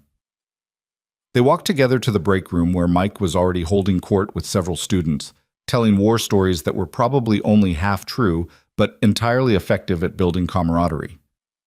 Admiral Brennan had funded the counter-trafficking training initiative through a combination of federal grants, private donations, and support from various law enforcement agencies. In 6 months, they'd trained over 80 personnel who'd gone on to support operations in 17 states. The results were measurable: more arrests, more victims recovered, more networks dismantled. But for Ethan, the real measure of success was simpler. Every evening, he went home to his daughter. Every weekend, they did normal family things. He'd attended every parent-teacher conference, every soccer game, every school play where Maya had finally gotten to be a tree. His phone buzzed with the text from Mrs. Chen, his neighbor who sometimes picked Maya up from school when Ethan's training schedule ran late. Today wasn't one of those days, but she was texting anyway. "Maya's at my house after school. She has something exciting to tell you, but wanted it to be a surprise. Don't ask her about it. Let her tell you when she's ready." Ethan smiled, typing back a quick acknowledgement.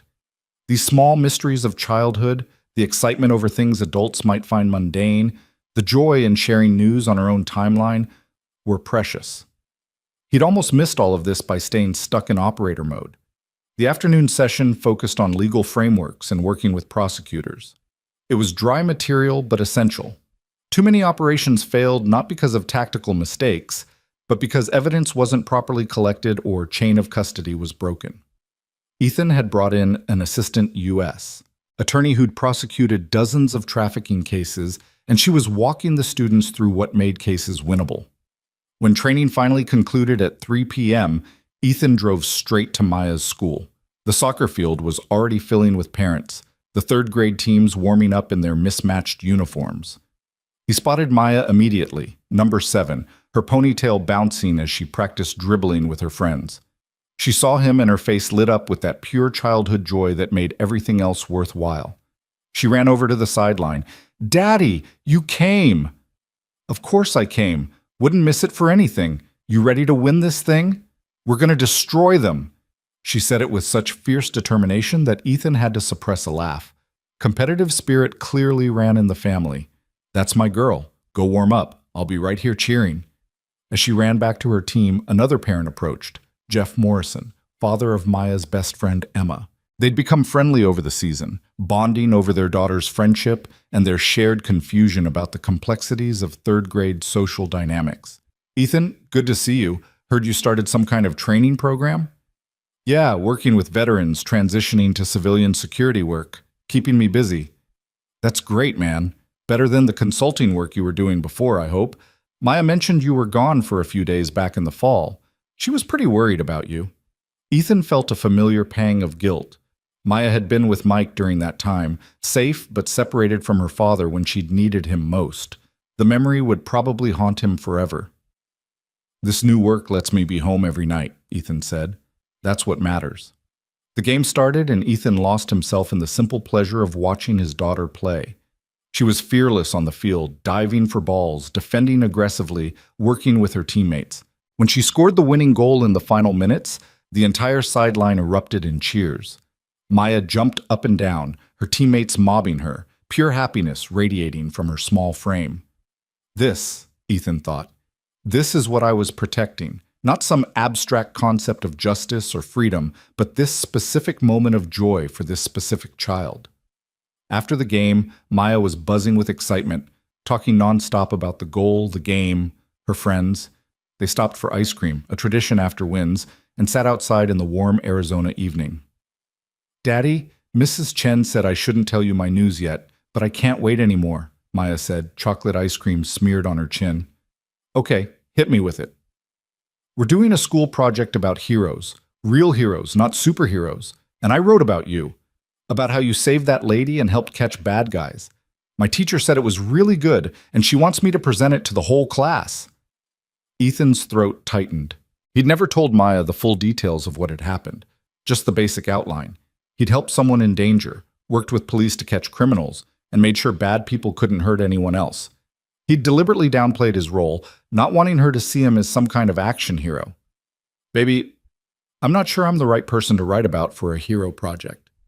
"Why not? You saved people. You stopped bad guys. That's what heroes do. Heroes are people who do extraordinary things. I did what anyone should do when they see someone in trouble." Maya shook her head emphatically, her ponytail swishing. "That's not true. Mrs. Chen told me that lots of people saw that lady in trouble, but only you helped. She said that's what makes you a hero. You did something when everyone else didn't." Out of the mouths of children came truths that adults spent years trying to rationalize away. Ethan looked at his daughter, 7 years old, chocolate ice cream on her face, absolute certainty in her eyes, and felt something shift inside him. Maybe he had been a hero in that parking lot, not because he was special or extraordinary, but because he'd made the hard choice when it mattered. And maybe that was enough. "Okay," he said softly. "If you want to write about me for your project, that's okay. But remember, the real hero in all of this was the lady who fought back, who didn't give up, who helped the police even when she was scared, and all the other people working to make sure things like that don't happen again. Can I interview you for the project? Ask you questions?" "Absolutely. We'll do it this weekend." They finished their ice cream and headed home as the sun set, painting the Phoenix sky in shades of orange and purple.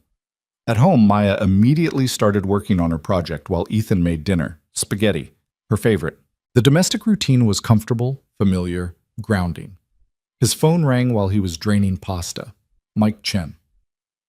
"Got some news I thought you'd want to hear," Mike said. "Constantine just got sentenced, 25 years, no parole possibility for 15. Salazar got 20. With the plea deals and cooperating witnesses, the whole network is done. Completely dismantled." Ethan leaned against the counter, processing this. 25 years. It wasn't justice for what they'd done. There was no sentence long enough to balance the lives they'd destroyed, but it was something. It was accountability. What about the victims, the women who were recovered? Most are in witness protection or have been returned to their home countries with support services. Elena, the Romanian girl whose testimony you read, She's actually starting college in the fall, full scholarship, studying social work, says she wants to help other survivors. From destruction to purpose. From victim to advocate. It was the kind of transformation that made all the difficult choices worthwhile. That's good, really good. There's something else. The Attorney General's office wants to recognize your contribution. They're talking about some kind of civilian commendation ceremony. Figured you'd want to shut that down before it gets too far. Ethan smiled. Mike knew him well. Yeah, definitely shut that down. I don't need recognition. This was never about that. I know, but Ward, you should let yourself feel good about what you accomplished. You saved lives. You stopped genuinely evil people. You made a difference. That matters. After they hung up, Ethan stood in his kitchen thinking about difference and meaning and the unexpected paths life could take. 6 months ago, he'd been a single father trying to live quietly, trying to leave his past behind. Then one moment of choice, one decision to intervene, had pulled him back into a world he thought he'd left forever. But it hadn't destroyed him. It hadn't cost him his relationship with Maya. Instead, it had forced him to find a way to integrate all the parts of himself. The operator, the father, the protector, the teacher. Not compartmentalized or separated, but whole. "Daddy, I need help with a question," Maya called from the living room. "Coming, baby." He found her at the coffee table, surrounded by papers and markers, working on her project with intense focus. "What's the question?" It asks what makes someone a hero, not just what they do, but what makes them that way inside. She looked up at him with those earnest eyes. "What do you think?" Ethan sat down beside her, considering the question carefully. "I think heroes are just regular people who decide that someone else's safety matters more than their own comfort. They see something wrong, and instead of looking away, they do something about it, even when it's scary, even when it costs them something." Plus, Maya wrote this down carefully in her neat third-grade handwriting. "Were you scared when you helped that lady?" He could lie, could tell her he wasn't scared because he was trained and prepared. But she deserved the truth. "Yeah, I was scared. Not of the bad guys. I knew how to handle them. I was scared because you were there. Scared I was making the wrong choice. Scared something would happen to you because of what I did. But you helped her anyway." "I helped her anyway." Why? Such a simple question, such a complicated answer. Ethan thought about all the reasons: training, instinct, moral obligation, inability to walk away. But he settled on the simplest truth. Because she needed help and I could give it. And because I want to live in a world where people help each other, especially when it's hard. I want you to grow up in that kind of world. Maya nodded solemnly, adding this to her notes. Then she surprised him with her next question. "Do you still have nightmares about it?" Ethan's breath caught. He thought he'd hidden the nightmares well. The occasional nights when he woke up in a cold sweat, reliving the raid, the gunfire at Mike's cabin, the moment when Maya's safety hung in the balance.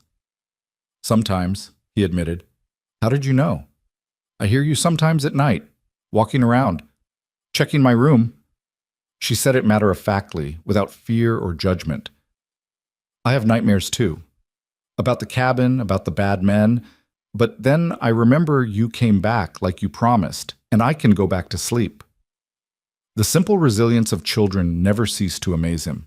She'd been through trauma that would haunt adults for years, yet she'd processed it, integrated it, and moved forward. Maybe that was the real lesson here, not that trauma didn't affect us, but that we could choose how to carry it. "We're both going to be okay," Ethan said, pulling her into a hug. "It takes time, but we'll be okay." "I know, Daddy, because we have each other."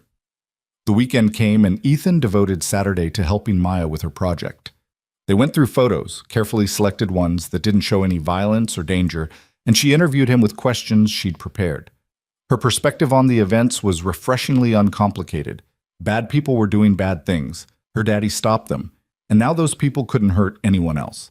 She didn't need the tactical details or the moral complexity. She just needed to know that when evil appeared, good people stood against it.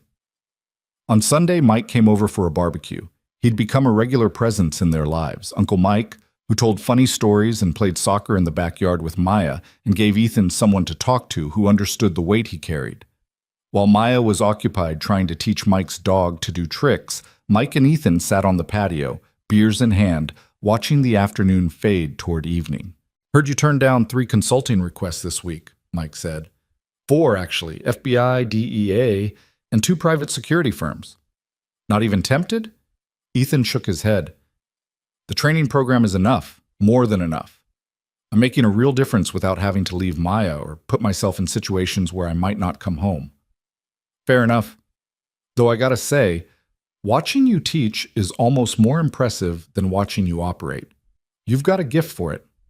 I just tell people what I learned the hard way.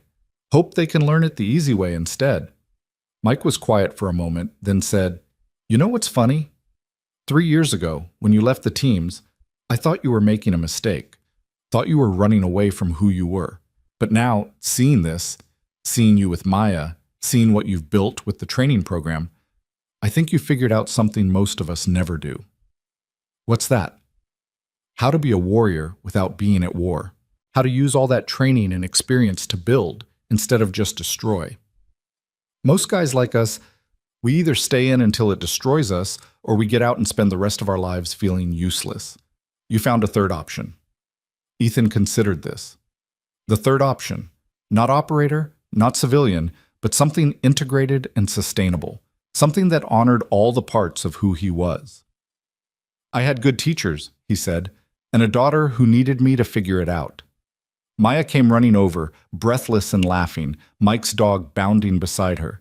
Daddy! Uncle Mike! Watch this trick! They watched as she attempted to get the dog to roll over, which worked approximately half the time, but delighted her completely when it did. This was the world worth protecting. Not some abstract concept of freedom or democracy, but this specific child's laughter, this specific moment of joy.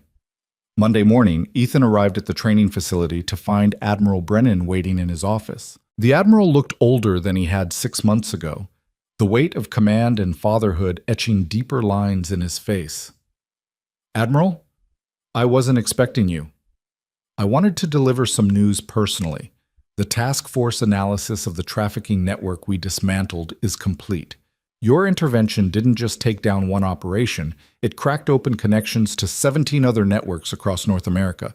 The coordinated operations based on Constantine's cooperation have resulted in 73 arrests and the recovery of 41 victims. The numbers were staggering. Ethan had known the network was large, but this scope went beyond anything he'd imagined. 41 lives, Brennan continued. 41 women and girls who would still be trapped, brutalized, dehumanized if you hadn't acted in that parking lot 6 months ago. I wanted you to understand the full impact of what you did. Don't say you were just doing the right thing, Brennan interrupted gently. You made a choice that required extraordinary courage. You risked everything for a stranger. Then you risked it again to see the mission through. That's not ordinary. That's exceptional. Ethan didn't know how to respond to that. He'd never been comfortable with praise, especially for actions that still kept him awake some nights questioning if he'd made the right calls. How's Claire? He asked, changing the subject. She's well, thriving actually. The work we did together, dismantling that network, gave her closure she didn't know she needed. She's expanded the anti-trafficking program across the entire Pacific Fleet now. Your training curriculum is being adopted by multiple agencies. That's good. That's really good. Brennan stood, preparing to leave, then paused. My daughter told me something recently that I thought you should hear. She said that before that day in the parking lot, she'd started to lose faith in people. Too many years seeing the worst of humanity, too many victims who weren't saved, too many perpetrators who got away. Then she looked up and saw you, a complete stranger, stepping between her and armed men. She said it restored something in her. The belief that good people still exist. The Admiral's eyes were bright with emotion. You gave me my daughter back. But you gave her something too, her faith in humanity. I'm not sure which gift is more valuable. After Brennan left, Ethan sat alone in his office for a long time, processing everything. 73 arrests, 41 victims recovered, networks dismantled, training programs expanded, lives changed and saved. All because he'd listened to his 7-year-old daughter whisper, "Daddy, please help her." The week continued with its rhythm of training sessions, administrative work, and evenings with Maya. Her Hero Project presentation was scheduled for Friday, and she was both excited and nervous. Ethan helped her practice, gave her tips on public speaking, reminded her that being nervous was normal and even helpful. Friday afternoon, he got permission to attend the presentation. The third grade classroom was decorated with projects about heroes, firefighters, doctors, historical figures, parents, teachers. Maya's was displayed prominently, a poster board covered in carefully drawn pictures and neatly written paragraphs. When it was her turn to present, Maya stood in front of the class with a confidence that made Ethan's heart swell with pride. "My hero is my dad," she began, her voice clear and strong. "His name is Ethan Ward, and he used to be in the Navy where he protected people. One day at a shopping center, he saw bad men trying to hurt a lady. Everyone else just watched, but my dad helped her. He stopped the bad men and saved her life." She went through her presentation, explaining what had happened in simple third-grade terms, talking about courage and doing the right thing even when it's scary. She showed photos of Ethan in his Navy uniform, photos of them together, drawings she'd made of the parking lot scene, rendered in crayon with a stick figure daddy being brave. "The best part about my dad being a hero," Maya concluded, "is that he's also just my dad. He makes me breakfast and helps with homework and comes to all my soccer games. He says heroes are just regular people who help others, so I think everyone can be a hero if they want to be." The class applauded and Maya beamed, finding Ethan in the back of the room. He gave her a thumbs up, not trusting himself to speak past the lump in his throat. After school, driving home, Maya was chattering excitedly about the presentation, about her classmates' reactions, about how her teacher said it was one of the best projects in the class. "I'm so proud of you, baby," Ethan said. "You did an amazing job." "Did you like what I said at the end? About everyone being able to be a hero?" "I loved it, because it's true. Heroism isn't about being special or having superpowers. It's about making good choices when it matters." "That's what you taught me." "When did I teach you that?" "Every day, Daddy. You show me every day." That evening, after Maya was asleep, Ethan stood in his backyard looking at the stars. The same stars that had wheeled overhead on the night of the raids. On the night he'd stood frozen, listening to gunfire at Mike's cabin. On the countless nights since when he'd questioned every choice. His phone buzzed. A text from an unknown number. His hand went automatically to his hip, old reflex, before he recognized the number belonged to Elena, the Romanian victim whose testimony had helped convict Constantine. "Mr. Ward, I hope you don't mind that I got your number from Agent Reeves. I wanted you to know that I was accepted to Arizona State University. I start in the fall studying social work. I want to help others like people helped me. Thank you for giving me a future." Elena Ethan stared at the message, reading it 3 times. This was the real measure of success. Not arrests or convictions or tactical victories, but futures restored, lives reclaimed, hope renewed. He typed back, "Congratulations, Elena. You're going to help so many people. Your courage inspires me. Best of luck at ASU." The stars continued their ancient dance overhead. The city lights of Phoenix glowed on the horizon. Inside the house, his daughter slept safely. 6 months ago, Ethan Ward had stood in a parking lot facing an impossible choice. Every decision since had flowed from that moment. The raids, the danger, the fear, the transformation. He'd saved Claire Brennan's life. Then he'd helped save 41 more. He'd dismantled a network that destroyed lives for profit. He'd built a training program that would multiply his effectiveness far beyond what he could accomplish alone. But more than any of that, he'd figured out how to be whole. How to integrate the warrior and the father, the protector and the teacher, the man who'd been and the man he was becoming. The work wasn't finished. There would be more victims, more traffickers, more darkness to push against. But he'd found a sustainable way to fight, not by returning to the teams, not by abandoning his skills, but by teaching others to carry the torch. And every night, he came home to Maya.